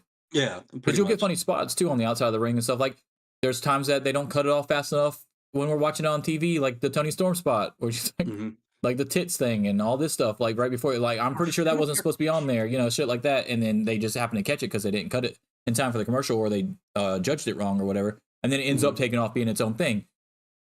I'm cool with the PIP if they want to do that for Netflix. I'm even cool with it, like if they just don't have anything happen within that time frame either, because it's WWE, so I don't know if they really want to risk anything. But you're also on Netflix. You don't have to worry about cable anymore. You don't have to worry about, hey, this is a kids program or this is rated PG, etc. on Netflix if you don't want to, if that makes sense. Yeah. So they could do like the Twitch ad model where you get the tiny picture-in-picture still, but you have no idea what the fuck's going on while they run the ad. I've never seen how Netflix ads work, but I assume it's like a full screen thing and you have to wait for your shit to come back on. But for a live sports I've model, literally not had Netflix. When last time I had Netflix, they did not have ads. So that's how long it's been. I don't pay for anything with ads except for, here's what pisses me off about Sling, dude. I paid $55 a month for it, but then the on-demand shit that they have, it all has ads no matter how much I pay. I cannot pay to get rid of the ads. Like, I don't fucking pay for something to still watch ads. I don't have an issue with ads if I'm paying significantly less than if I was paying for it without the ads, because I like to be able to go piss if I have to go piss or go grab food or whatever, instead of fucking opening my phone back up and fucking pausing it and shit like that. Like, for instance, in my room, I have Chromecast, so I have to open up my phone or change whatever the hell I'm doing. Usually I'm playing a mobile game like Supercard or something like that, or getting stuff ready for the podcast and stuff. I'm not trying to go reopen the fucking thing or whatever and then press pause and then go do whatever I have to do. I want to just be able to put my fucking phone down or take it with me and go do whatever the fuck I need to do, like let Konami out in the other room or go make something to eat or like go piss, you know, like I don't have an issue. What I'm saying is I don't have an issue with ads is what I'm saying. I do. I fucking hate ads. I don't have an issue with ads. Just like something about them so grating to me. I don't know what it is. The only ones I have an issue with are Sling TV ads because they play the same fucking ones over and over and over and over and over. And they'll play ads for Sling. Like, bro, I already pay for it. Why are you fucking showing me an ad for the thing I already bought? It makes no fucking sense. Who are you advertising to, bro? I'm already here. We just got on a really big stream tangent, but let's get back to wrestling. Yeah. Let's talk about anyway, I think it makes the deal, in conclusion, I think the deal makes sense for WWE. I don't think it makes sense for Netflix. It doesn't appear to at this moment. We'll see. I mean, if you're handing me $5 billion, I'm saying yes every time. So like, yeah, okay, whatever. I don't give a fuck. Even if I'm WWE, I don't give a fuck if you cancel it after 5 years. I'll go find something else. I got the $5 billion. Who gives? Who gives a shit? How many layoffs you think they'll do? $5 billion? You can't be doing too many. It seems like every time they get like they do a big deal, they're just like, oh, this is a great time to save even more money. You can save more people more money because Vince just stepped down. You don't have to pay him no more. Get the fuck out of here. What the fuck are we talking about here? Let's talk about TKO. Actually, The Rock is now on the board of directors for TKO and Endeavor. Was announced at the New York Stock Exchange. He rang the bell and all that stuff, and everybody was there. Triple H was there, I think, and even though he's not on the board, and then Vince was there for his last time that he'll ever be at the New York Stock Exchange, it seemingly. So I'm glad he got to see all his friends one more time, because a couple days later, or even a day later, he was gone. So The Rock being on the board, from a brand standpoint and a name standpoint, and what he got in return for being on said board, worth it for him, for sure. Do you think it'll be worth it for WWE, or do you think it actually ends up being more worth it now that Vince is no longer there, so they can put a better person as far as personality and things that he does for other people and stuff on that board? So like you're replacing Vince with The Rock, basically. Like, that's clearly an upgrade, yeah? If you want to do that, you do it with Cena. Well, they have a spot open. They could still put Cena up there. Yeah. They have a spot open now because Vince is gone. Rock was added before Vince, so the head of our Make-A-Wish division. Yeah, no, one thing I thought was interesting about the deal is that part of the deal was that he gets full ownership of The Rock. Full ownership. It's awesome. Yeah. That made the deal worth it. Like, he clearly said yes just for that alone. There's no way. Right? Because he said he's been asked to be a part of many boards in the past, and he just says no. And a lot of the times that he's asked, the reason given is because he just doesn't have time with all the stuff that he does. Well, he's never done more stuff than he's doing right now. He just merged 2 fucking spring football leagues together. He's fucking on that. He's got still got movies because they just came back from their strike. He's got his own fucking movie, what do they call them? Productions or whatever. Yeah, but yeah, $7 Productions. He's got that tequila brand. The tequila brand, yes. Like what? Like, you've never been in more shit than you've been in right now, and then you said yes to this one. He's got an energy drink too. Why the fuck didn't why are they partnering with why is WWE partnering with C4 when The Rock has an energy drink? Well, The Rock just got there, dude. Give him some time. I'm not once saying, the C4 thing goes, okay, so it's not I don't feel like it's a Ric Flair situation with the Woo Energy, right? They don't. If C4 offered me more money than The Rock, then I'm taking the C4 deal. Yeah. C4 is the one offering the deal. It's not WWE going out there be like, hey, we're offering you this to be a part of the sponsor. That's not how sponsors work. So like, okay, Rock, we love you and we love your Zoa energy or whatever, but they're fucking paying us a shit ton of money. If Rock's not willing to pay that same amount of money, then taking the C4 deal. And C4 is not that great, but Zoa's not that great either. But I will say that I've never had an energy drink that fucked up orange before, but they did it. I did try all the Zoas. There are a couple good ones in there, but I literally went with orange first because I was like, well, you can't fuck up orange. Oh, was I wrong? Yes, you can. It was not good. I was like, huh? They fucked up orange? His other flavors are pretty good. I like the peach one. I think it's white peach or something like that. That one's pretty good. Anyway, away from that. C4 is not that great, in my opinion, compared to the good flavors of Zoa. But neither one is really high on my list as far as energy drinks go anyway. But if C4's offering me that much money to do it, and The Rock is not offering me any money or lower money, then I'm just going to be like, no, I'm just going to do C4. And The Rock should want them to do that now as well, since he's on the board and he's going to be trying to make as much money as possible. I think Nick Khan's sister. Oh, speaking of, Prime's not good either. Prime tastes like shit. I haven't had any of these, dude. I just drank fucking coffee and A&W. Drink Prime. Drink Logan Paul's drink. It's fucking terrible. Do you see that kid that was so fucking excited to get the Prime when he was coming out? Like Logan Paul handed a Prime to a kid. The kid acted like he just met fucking Elvis. I mean, I give Logan Paul credit. That man knows how to market his shit when he has something, but it is not good. I've tried Prime. It is not good at all. Do not like it.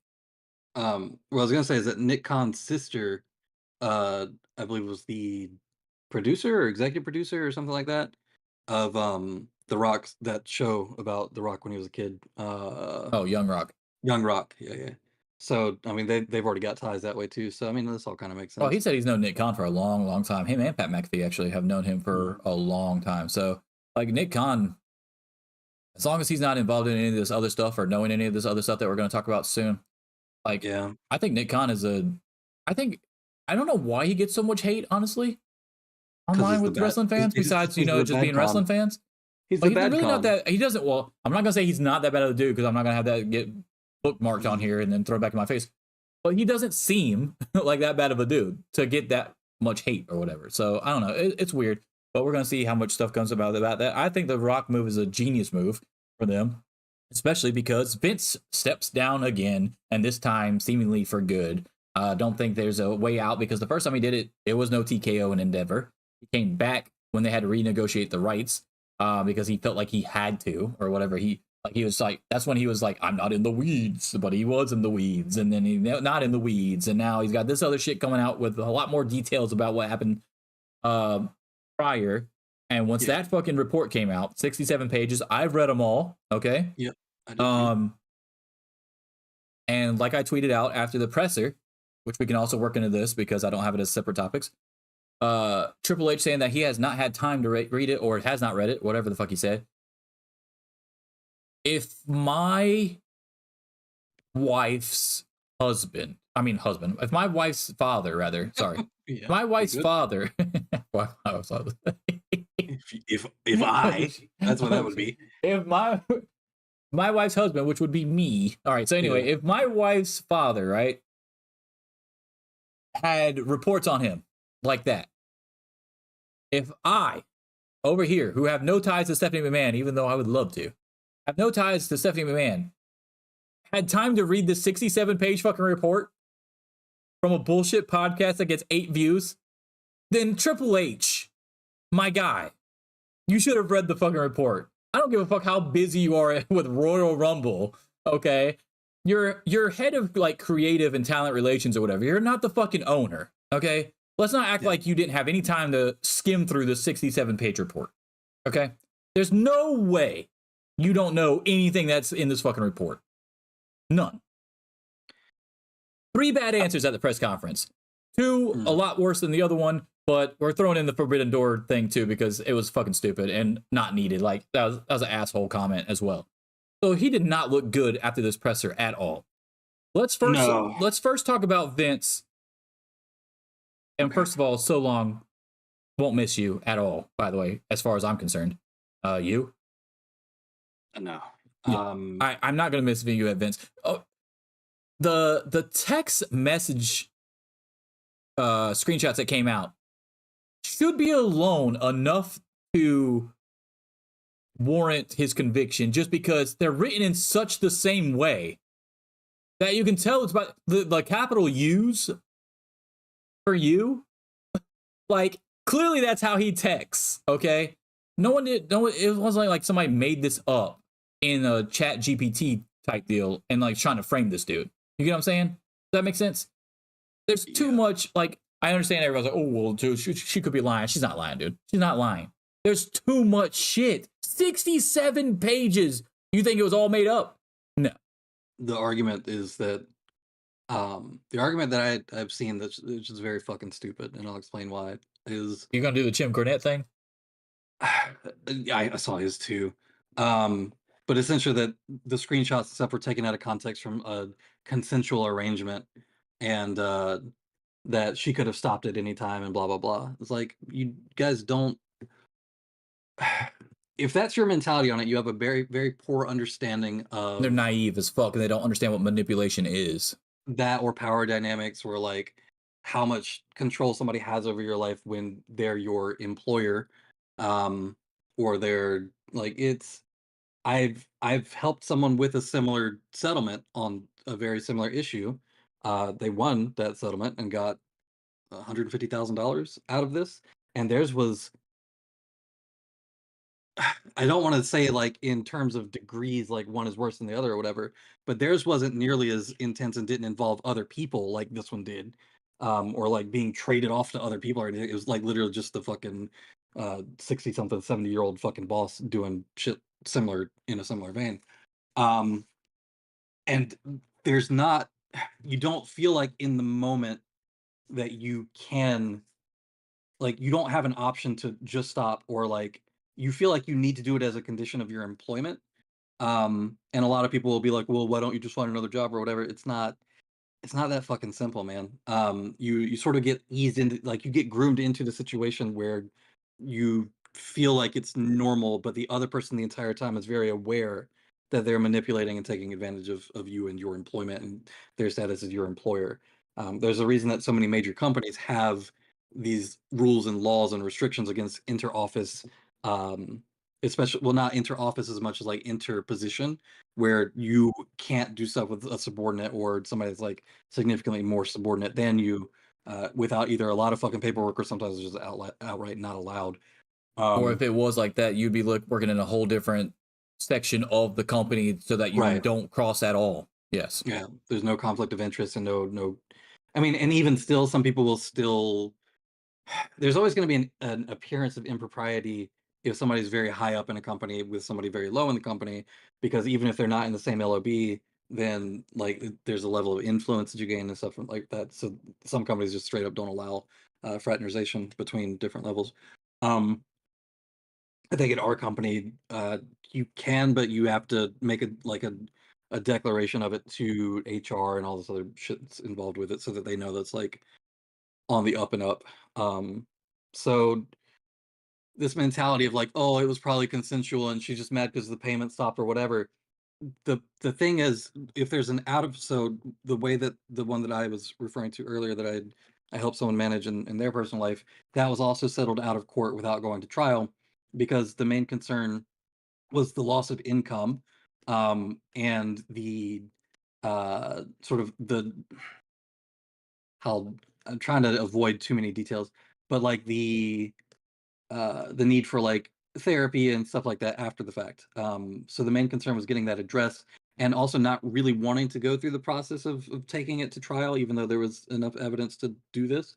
But it wasn't about getting money. It wasn't about like trying to fucking profit on it.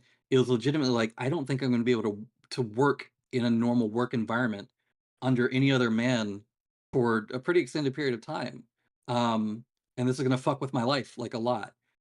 So there's, when I see people like Jim Cornette say stupid shit, or people online that are just like, oh no, she probably took it out of context and like she probably wanted to do it and whatever the fuck, like you're not understanding the position that these people end up in, and how they stay stuck in that position through either financial control or like emotional manipulation, or just like being put in situations, especially with somebody like Vince, who is, despite being 70-something years old, like a big fucking imposing guy.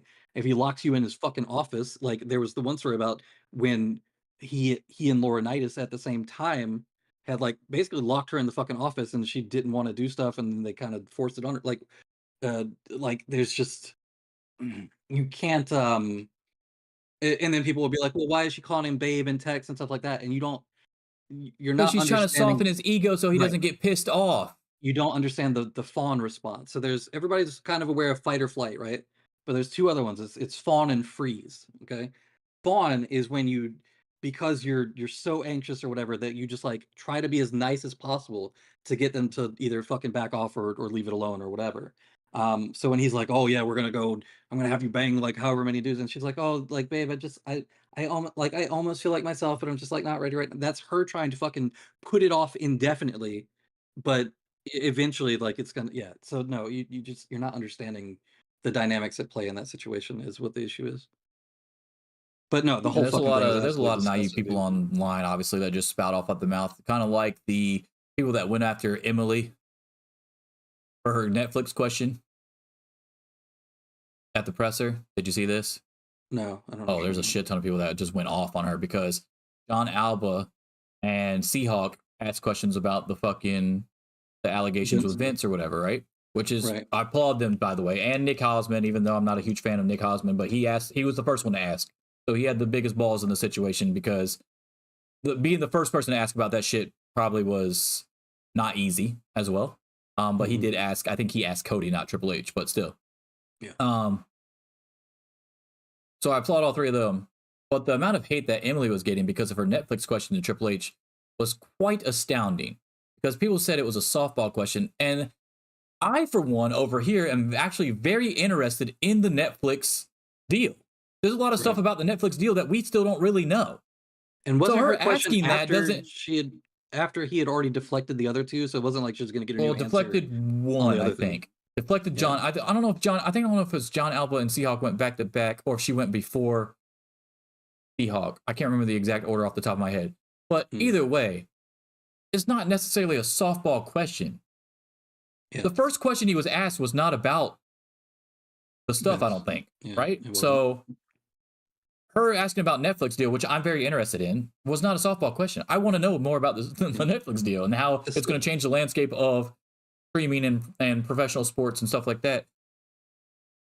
We've seen softball questions. Okay. Yeah. That wasn't one of them. Like, that's dumb. Does it feel good? Hey, Daniel Garcia, when you're going to teach dance classes? That's a stupid fucking softball question. That's a softball question. Yeah. That's nothing. That's literally doesn't pertain to anything that's happened on the show. They didn't get murdered for that dumbass question. I thought it was a dumb question. Yeah. Hey, would you fight Taylor Swift, Io Sky? Would you fight Taylor Swift at WrestleMania? That's a stupid fucking question. Not, hey, what's actually a fucking huge news item was the Netflix deal this same week. Okay? So if she asked about Netflix deal or The Rock joining the board or something like that, because nobody asked about The Rock joining the board, I don't believe. No, they did because he ended up talking about it. I don't know if it was just worked into the same answer though. I don't know if anybody actually asked about The Rock being on the board. Oh. Okay. But anyway, even if they did, whatever. Like, those were the three big stories of the week besides the Royal Rumble stuff. So since he wanted to take 10 minutes to talk about all the Royal Rumble shit at the beginning of the fucking press conference anyway, and probably take a lot of those questions away from people, because he just literally fucking talked about Royal Rumble and all these fucking attendance numbers and who all did good and who all showed out and all this stuff, you took all the questions away. Okay? So then, because we've only talked to Cody and fucking Bailey. Yeah. There's only Bailey, Cody, and then Triple H. So you take all the questions away from people about the actual Royal Rumble, and then you're shocked when somebody asks about The Rock joining the board or Netflix and then the Vince stuff. It's really the only three things left to talk about it. And why would you expect the woman to ask a question about sexual assault? How do you know if it's going to trigger something in that person? Maybe she doesn't want to fucking talk about that because maybe she's gone through that or something like that. It might trigger her in some way. Like, you don't know these people, dude. Like, you cannot hold them responsible for the question that they fucking asked when it's a relevant question to a big story that happened that week. I would say that if nobody had asked about the Vince thing, I would hold wrestling journalism broadly accountable. But I don't think I would get on any one specific person for not asking. 3 questions, dude. 3 questions. Yeah. No, I would get on And- that person if they asked about Taylor Swift at WrestleMania instead of that, Yeah. and that was never asked. Yes. But when the 2 questions were, Nick Hausman question, John Alba and Seahawk are already asked about it or whatever, and then she gets up there. If he's going to deflect everything, and we kind of already know that, but we want them to know that we fucking know what's going on. Mm-hmm. And then you ask about something that's just as big of a story as far as WWE is concerned, it's just WWE, then why wouldn't I ask that question instead of asking another question where he's just going to say no comment? Or I want to focus on the positives. Well, that's what, I mean, yeah, no comment would have been better, but yeah, I get what you're saying, yes. I actually came out with something that said what he should have said, and I actually got a good response. Emily May, by the way, just liked my post because I said, I, for one, just want you to know that I had zero issue with your question. I've actually been interested of the inner workings of the Netflix deal, and 3 others asked about the Vince stuff. You were the only one to ask about Netflix. I'm sorry you're getting so much bullshit on this app. So she just liked that not too long ago. It was my most recent thing. But anyway, I said, let me go to my replies. So I replied to my boy Phil from Crapsody. Love Phil. Big Chicago guy, big CM Punk guy. And I replied to him because obviously that he wasn't happy about the answers either, yeah. Yeah. Because somebody said there's a lawsuit still ongoing. Wasn't much he could say. I was like, nah. And then Phil said, he could have given a better answer, saying he wanted to focus on the positives, came off dismissive.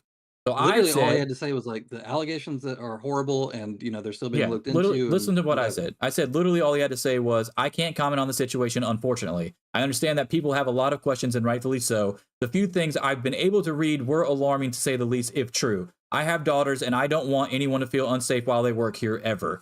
The end. And then you would have got praised like a motherfucker. But the way that you answered both of those questions made you look like a complete dumbass. Yeah. And like you're somehow guilty in the whole situation, even if it has nothing to do with you either. So there are some unnamed executives in the. No, we know who they are.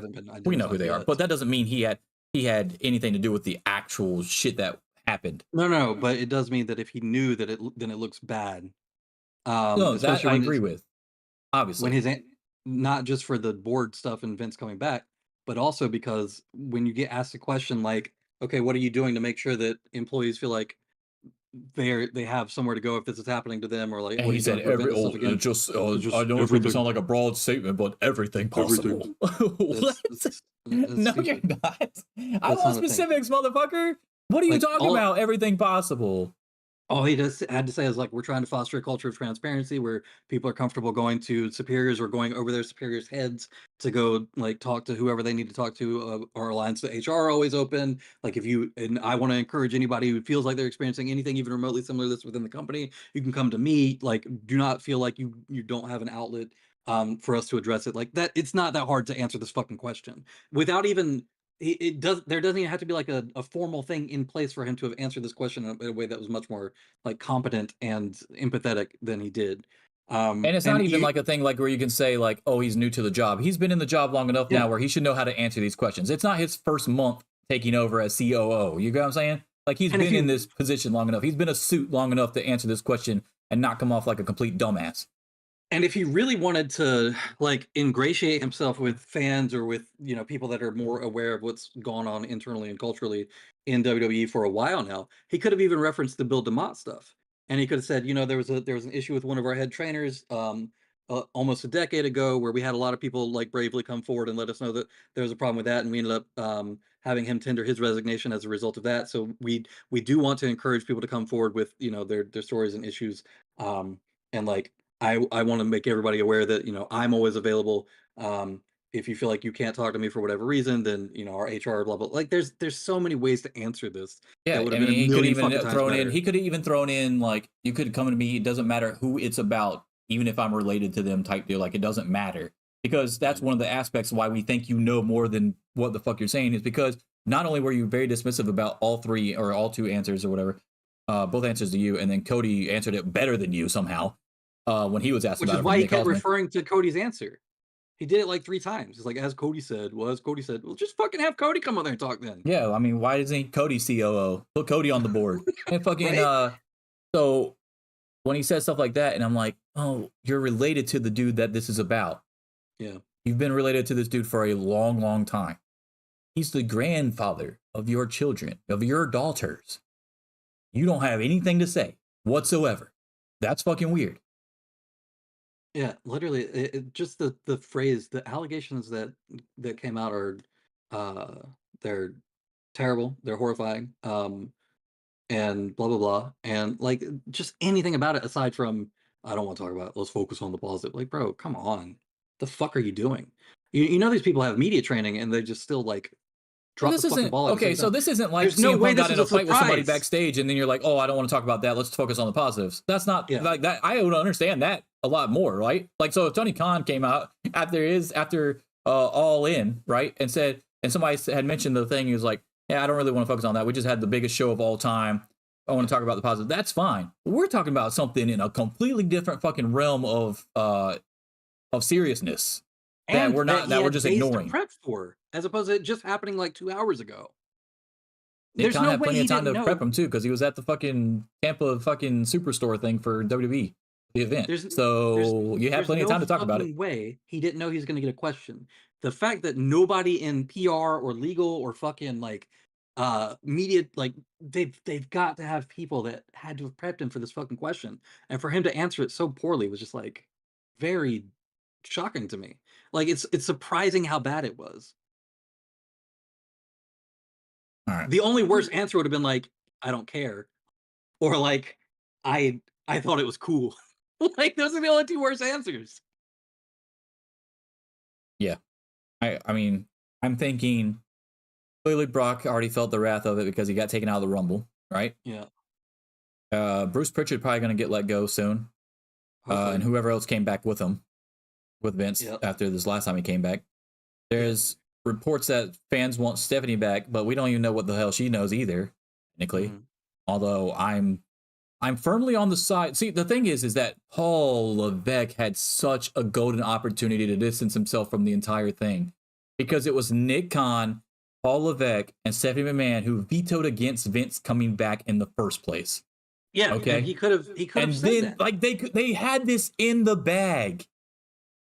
To distance himself away from Vince and be like, hey, we didn't want him back. And then I think even one of them asked about that. I think Alba asked about that because he had specifically said that Paul, Nick, and Steph all vetoed against him or whatever, and he still ended up coming back. And then So this did comes you know out. about the nature of the allegations at the time or whatever. And all he had to say was like, we didn't have the exact details, but I had enough of a picture to understand that it wouldn't be a good idea to have him back in the environment. Like whatever. Like there's so many. It would take me like literally fucking 15 minutes to write down and come up with better answers, and then be able to present them at a press conference that I know Not only for that, days dude, is coming. Get out in front of it and just start the presser with that. Yeah. You could have literally came out and said, hey, I know this week's been crazy, and then mention the Rock joining the board, the Netflix deal, and the allegations, and then say, I do have a statement I want to say about the allegations, and then we can focus on the show that we just had. So then we don't have to be worried about getting peppered with 3 different fucking questions about the shit. And then you could have had a better fucking prepared answer than, I just want to focus on the positives. It's what? Wild to me that it doesn't seem like he got prepped at all. There's no way. Like who's their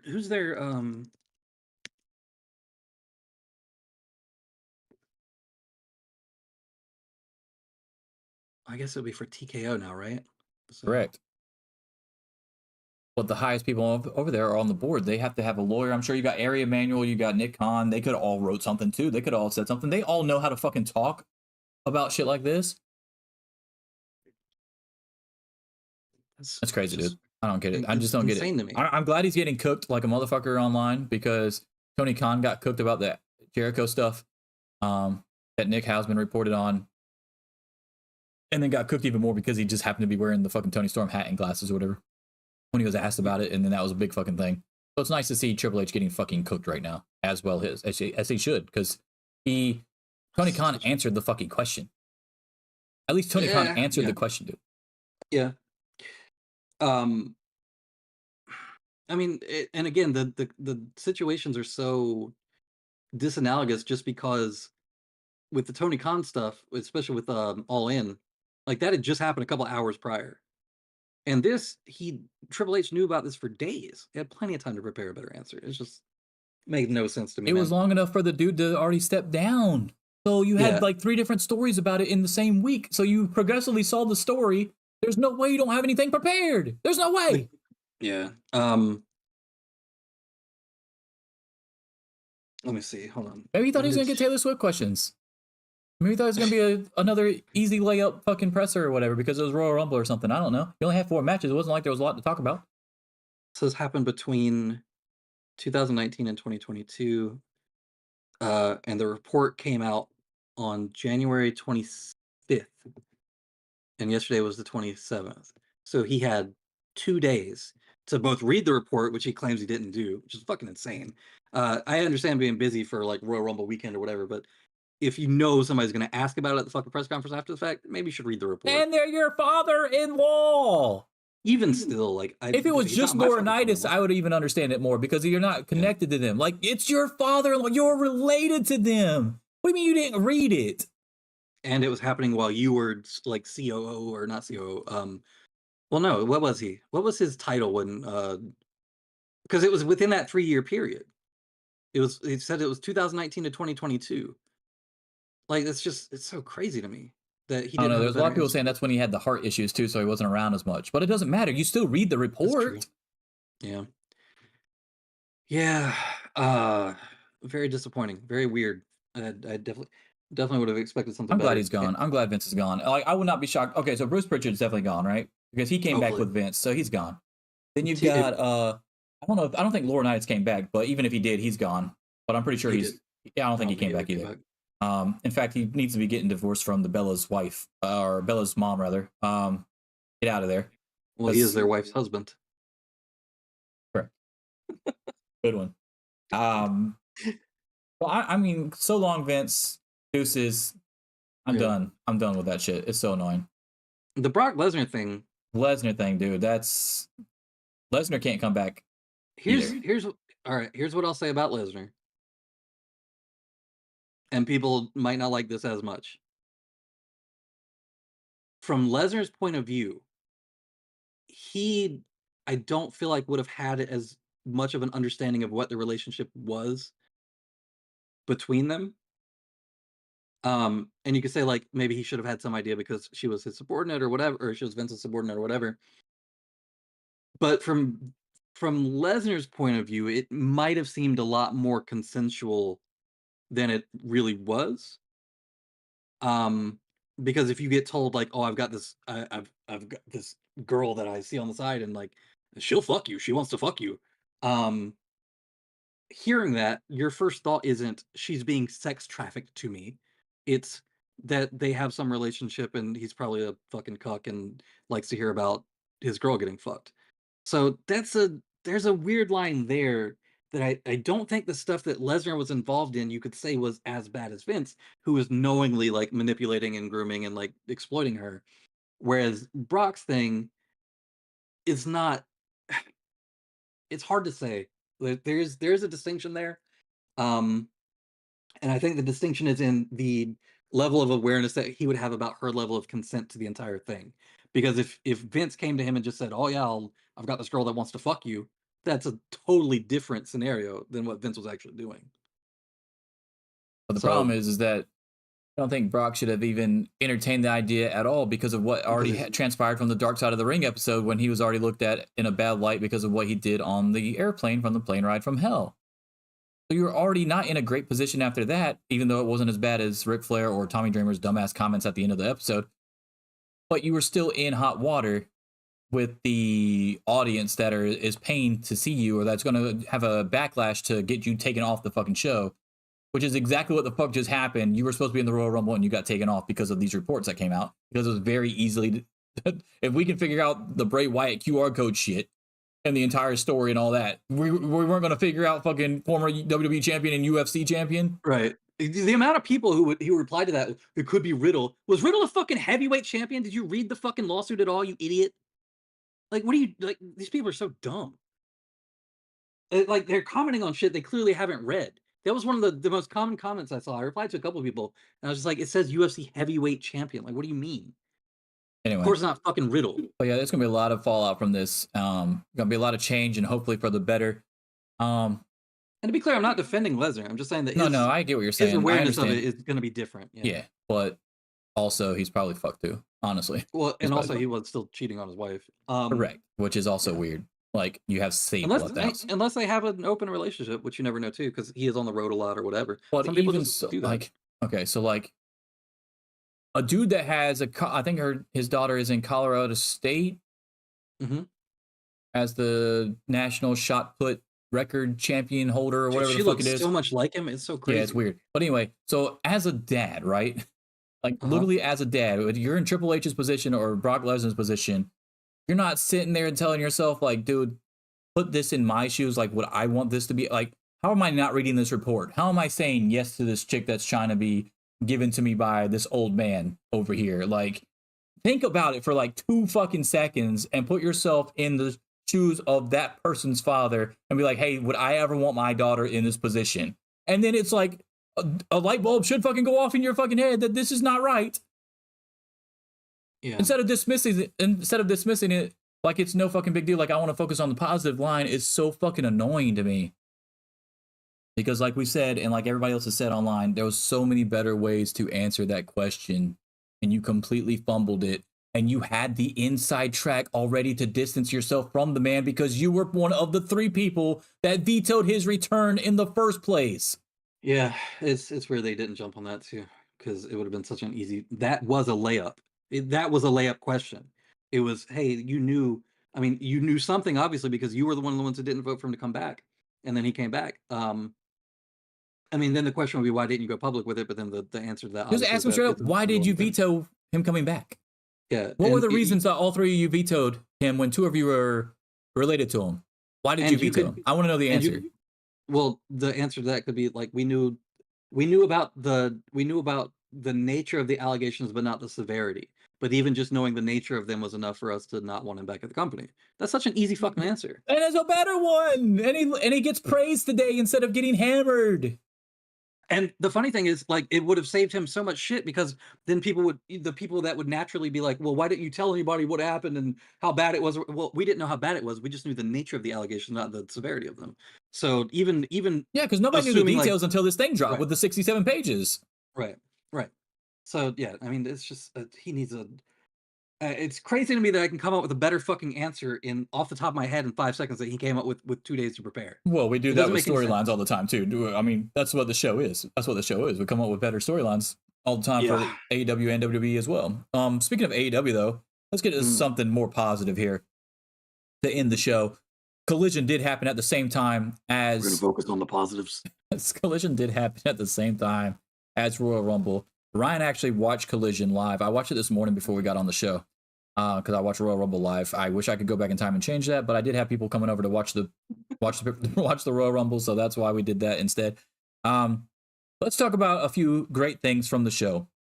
Lady Frost on fire again. Oof, goddamn right? match. So even though we see her few and far between, I feel like at the end of the match, every time so far, she gets the better reaction than the person that's supposed to be getting the reactions. She did the same thing with Statlander. She did the same thing with Mariah May last night.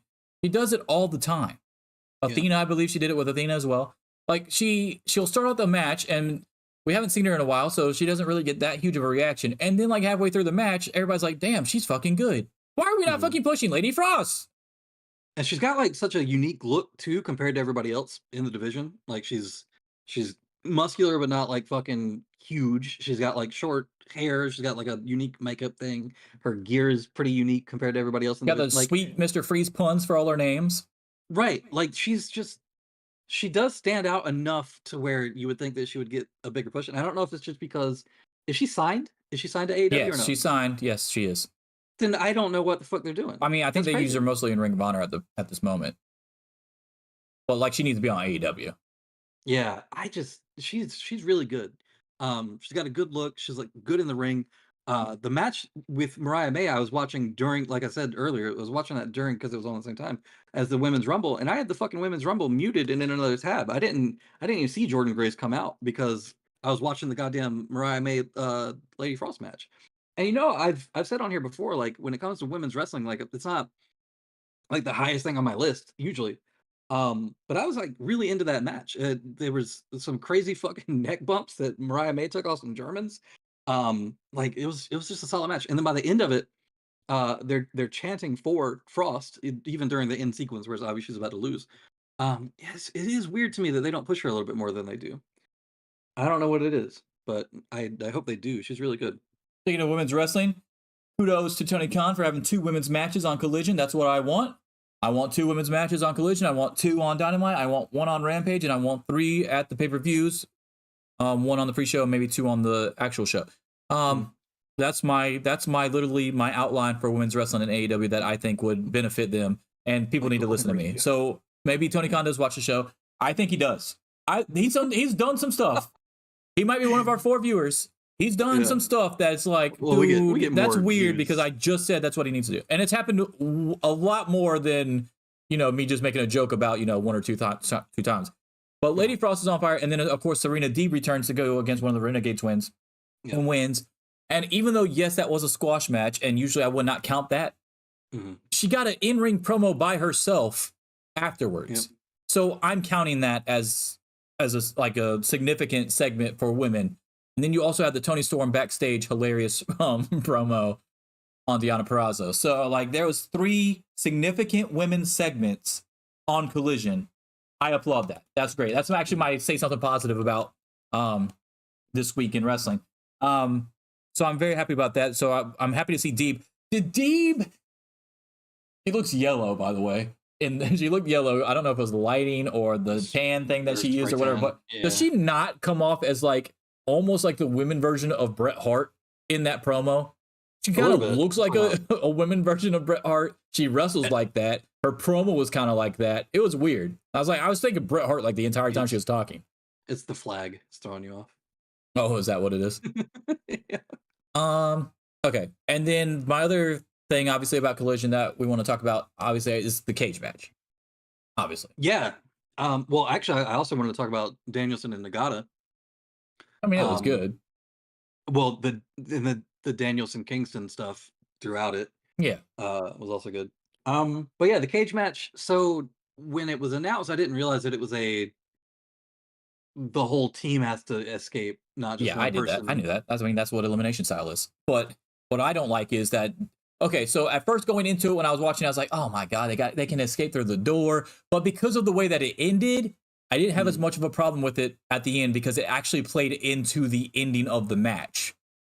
If that makes sense. I hated it at first, and I was like, "Why are they able to escape through the door? That's so stupid." I also don't even like that they had to escape to begin with. Honestly, I wanted it to be, as you know this, as I messaged you, I wanted it to be like, "Hey, you have to pin them, and then when you pin them, they're out." Yeah, they have to That's what I wanted. I wanted the 3 winners to remain in the cage at the end of the match, not fucking leave the cage. I mean, somebody did try a pinfall. Didn't Malachi try a pinfall? I don't know if he tried, but there's no pins, so it doesn't matter. There wasn't in the match, but I think you were allowed to do pinfalls. Yeah, I don't think so. What benefit is a pinning? You have to escape the cage. Then you get to leave. No, that's not. That would be cool if you want to make it where they have to escape the cage. The only way to escape the cage is either climb over the top or you pin somebody and then you can just leave. Yeah. That'd be too confusing. That's like a TNA rule. But fucking no, I didn't like it at first. But when they played the shit with Daniel Garcia going over the top and then Mark Briscoe hitting Malachi with the cage door to make that go into to actually bring that to the forefront of the storyline of the stipulation in the match, then I wasn't as against it. But going into it, when you see 3-on-3 elimination style cage match, I really wanted to just be you get pinned and you open the door, you're out of here type deal. It was like last man standing as opposed to. But then I would have hated it because if they would have kept the Julia Hart spot, which is completely why we had the cage type deal to get him out, even though she did just spit through the cage, so I guess anybody could do that. So it's not as bad, but you get what I'm saying, like the Zoe Stark situation with the Trish Becky Lynch match. People coming in and just fucking up an entire stipulation but they never said that that's why they did it. The cage was more in this match because they just want to beat the shit out of each other. It wasn't because, hey, I got to keep so-and-so out, because everybody was involved into the match. So, and then Mark Briscoe interfered too, so I didn't really have that huge of a problem with it. So you had one interference from each side of the team, so I'm cool with that. After Julia did the spit and Dax went up to her, like yelling at her or whatever. I was like, I thought she they was don't going to have- spit in his face too because it looked like she still had some in her mouth. Did you see that? Like she kept her mouth closed, like she was like trying to keep her mouth. I thought she was going to spit in his face too. Then I looked at Daniel Garcia afterwards, and he had so much shit all over him. I was like, maybe she didn't have anything left in her mouth because goddamn, son, that motherfucker had black shit all over him, dude. Like she threw a bucket in there. But no, when he was going up to her, I was like, they don't have any women that they could have come out on their side to fuck with Julia right now. No, you could. Like, you could have had Anna Jay because of Daniel Garcia's connection to Anna Jay. And Anna Jay just got a big win on Dynamite as well. But then I was like, shit, maybe I just want Dax to fucking clothesline her. A power driver. Yeah. Keep the hat on and everything. Keep the hat on. Big ass lariat. Yeah. Oh, big ass lariat and the hat fly off. That'd be fucking hilarious. Well, she should put a chin strap underneath it so it stays on all the time. Oh, Jesus Christ, that would be so bad.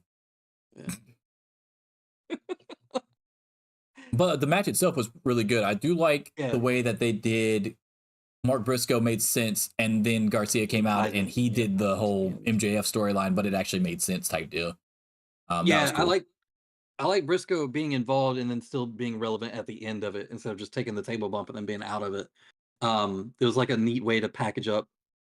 But it was also cool because he had a reason to still get involved afterwards because you put his ass through a table and he's not even in the match. And it doesn't make them look bad because Julia interfered first. So it's fine. Yeah. But it also protects Malachi because if he would have won if it wasn't for Mark Briscoe. So it also technically protects House of Black. I think the ending sequence of that match saved the match for me because the stipulations going in, once I realized what they were, I was like, I wasn't really feeling it. But then at the end, I was like, you know what? That all kind of made sense. I actually enjoyed that. Yeah, it was well booked. Now the question from there is, what do? They'd probably do like a Malachi versus Briscoe singles match that Malachi wins, and then where do you go? Back to WWE, apparently. That's where he's going every other week, right? So I assume that Papa H and the rest of the creative team better start putting fucking Andrade in some really good positions instead of getting thrown out by nobodies in the Royal Rumble relatively soon if you really think you got a shot to get Malachi to come back to WWE, because I promise you he's going to be paying attention. And a lot of other people in AEW that left WWE or got fired from WWE rather and went to AEW, the Keith Lees of the world, the Swerves, the Malachis, etc., are probably going to be paying attention to what you do with AEW people going forward. And the issue with that is that you talk mad shit about AEW and then you have to bring them in and then you have to do something with them or you're not going to get those other guys that you want. So you have a catch-22 situation going on here where you have Cody and CM Punk and Andrade and Jade Cargill and Naomi all in your fucking rings for one Royal Rumble. They're getting all the big spots, and Jordynne Grace, even though you try to dismiss her with your bullshit Forbidden Door answer. And then you have all those are the spots that everybody's talking about coming out of the Royal Rumble. And then you have to talk shit about AEW still because you just can't let it go because you're a petty ass company. And it's going to make you look bad if you don't push those guys on your TV that all WWE drones talked mad shit about when they were in AEW. But now they're magically all back on their side, which we know that's tribalism. We all understand that. Instead of just going for people because you like them. I'd be mad too if you want Malachi to come back, for instance, like, you better fucking do something with Andrade. You better do something with Naomi. Like, let's be real here. Like, I'm happy for Naomi, don't get me wrong. Yeah. But she does fall under the, not as big, but she does fall under the Cody and CM Punk category for me a little bit. You left because you were feeling mistreated. Sasha left because she was feeling mistreated. Y'all left at the same time. Even though she didn't come out publicly and say a bunch of bullshit like Punk did, or even take jabs like Cody did, or break a throne like Cody did. She didn't do any of that stuff. She stayed relatively quiet and everything. Probably because she didn't want to hurt Jimmy and Jey Uso either in WWE. That probably had something to do with it. But you still came back. So if they don't position the exact same way that they did before you left, then it's going to make you look kind of, like, what the fuck was this for type deal. I won't say stupid because you're getting that bag and I'm cool with you getting the bag. I'm all for people making as much money as possible. But if the whole reason you left is because you felt disrespected of where they had you at on the card and they didn't take you seriously as tag champs with Sasha and all this other stuff and that whole shit, which I agree with, by the way, because there's no reason that they should have had y'all in singles matches against Ronda Rousey and whoever the fuck else and losing when y'all are tag champs and trying to build a fucking division. So I'm completely 100% on the side of them for leaving in the first place. But then to come back, if they still put you in that exact same situation where they don't value you or they're making you lose to all these other people, then it's going to be like, well, what the fuck did you come back for? Why? You could have went to AEW after the TNA thing if you wanted to. They had Cameron come back in that Royal Rumble a couple years ago. I wonder if they are considering bringing her back for a tag run with Naomi. That'd be neat. I mean, it's really weird because I don't know if I was watching a different feed or not, but I didn't see Okada, MJF, or Sasha Banks in those Rumbles. Did you? Well, why do you think that Triple H was so pissy about AEW that he had to try to take a shot at the press conferences? Because I'd be pissed too if Jay White, Ospreay, Mercedes all got fucking taken out from under my nose, and I got. You know what? You know the funniest thing about the press conferences is that they blatantly stole it from AEW, and now it's not looking great. Everybody was making all those jokes about Brawl Out and like, oh, this is why you don't do them because shit like this can happen. And then look at what happened to you last night. You might not want to do a press conference anymore because you don't know how to fucking do them. It is kind of funny that they only started doing them after the media scrum stuff from AEW. Because it gets a lot of hits on YouTube, so that's part of it. But also, it just helps wrestling journalists write articles, and keeps your name out there. I'm cool with the press conferences existing. I love the AEW ones because we get a shit ton of information. You don't get a shit ton of information at the WWE ones, and then you just got hammered for no reason because the press conference was not even good anyway. So it's not like you gave us anything. Cody didn't give us nothing. Bailey didn't really give us anything, and then you sure the fuck didn't give us anything. So what the hell was the point of having it in the first place? Yeah, the Cody stuff. The thing about Cody is when they asked him the question, it's not like his answers really gave any more insight either, but they at least sounded. But he's also not related to Vince. That he's not related. And it also didn't sound like completely fucking dismissive in such a weird way. That man, he came back, then got hurt for like 8 months. And then when he came back, Vince was gone. And he's only been working with Vince for a few months, and now Vince is gone again. Like, what insight does he have that... I mean, no, Triple H... There's a reason why Triple H is getting hammered and not Cody. I do feel like I understand your point. Like, if Triple H would have gave the same answer as Cody, we'd probably still be murdering him online, because he didn't really say anything either, when there's a lot of better options out there. But the reason Cody's not getting hammered is because he's not related to Vince. He had, like, didn't have any say in him coming back. Any contact with Vince over the last few years. He was in AEW during that entire time. He did say that Vince is the one that came to him personally to get him back, but still, that doesn't mean he knew anything about what's going on. Unless Vince showed the pictures to him, like, hey, this is what you can get when you get back. Like, that's not anything that happened, we would assume. So what the fuck are we talking about here? Apparently that whole situation ended in 2022, and Cody came back in the tail end of 2022, was it? So no, he came back at WrestleMania 2022. WrestleMania 2022. He was Seth Rollins' opponent, mystery opponent. So this was probably not really April 2022. But yeah, dude, the whole press conference to me was like, I watched it, I didn't learn anything, and I just got fucking annoyed at Triple H's shitty answers. So yeah, maybe they should stop doing them. Yeah, maybe. Unless he's gonna answer real questions. All right, let's end it with say something positive from your end. I gave mine. Do you have anything positive that you were hyped about that we didn't already kind of go over? Nothing that I don't think anything that we didn't already go over. I do want to shout out Lady Frost again. I thought that was a really good match. The TNA girls killing it, bro. Deonna Purrazzo, Lady Frost, Jordan Grace, like Abaddon's AEW. Yeah, that was pretty good. Not really wrestling, but I was about to say Mariah Mays was funnier, but I did like Abaddon's. Mariah Mays was fucking hilarious. I don't have anything to offer but autism. Yeah. What else positive? Fucking. I don't think anything that we honestly, I can say a positive is we don't have Sasha and Okada in WWE right now, or MJF. That's a positive. I don't know. I kind of wanted to see Okada come out. We were having a conversation a few months ago. When I said, hey, if they get Ospreay, can we consider the AEW roster the greatest roster from top to bottom that's ever existed in wrestling? And you kind of pushed back a little bit. Yeah. Not much, but you were like, I would take it into consideration, but I would push back a little bit. Now that they have Ospreay, and the rumors are that they're going to keep MJF, that we think has already happened, Sasha, or Mercedes rather, and Okada. There's no question now, correct? If they get Okada, then it's a lot, 100%. So they only need Okada. The one that I would be comparing it to would be the New Japan roster when Omega, Okada, Tanahashi, Naito, Ospreay, all those people were there. So if you have the three of the biggest elements of that in AEW on top of now also Jay White, Hangman, Swerve, people of that caliber, Adam Cole, Bryan Danielson, Moxley, like the fucking Claudio. list is just so crazy. Claudio, Penta, like Pac when he is around.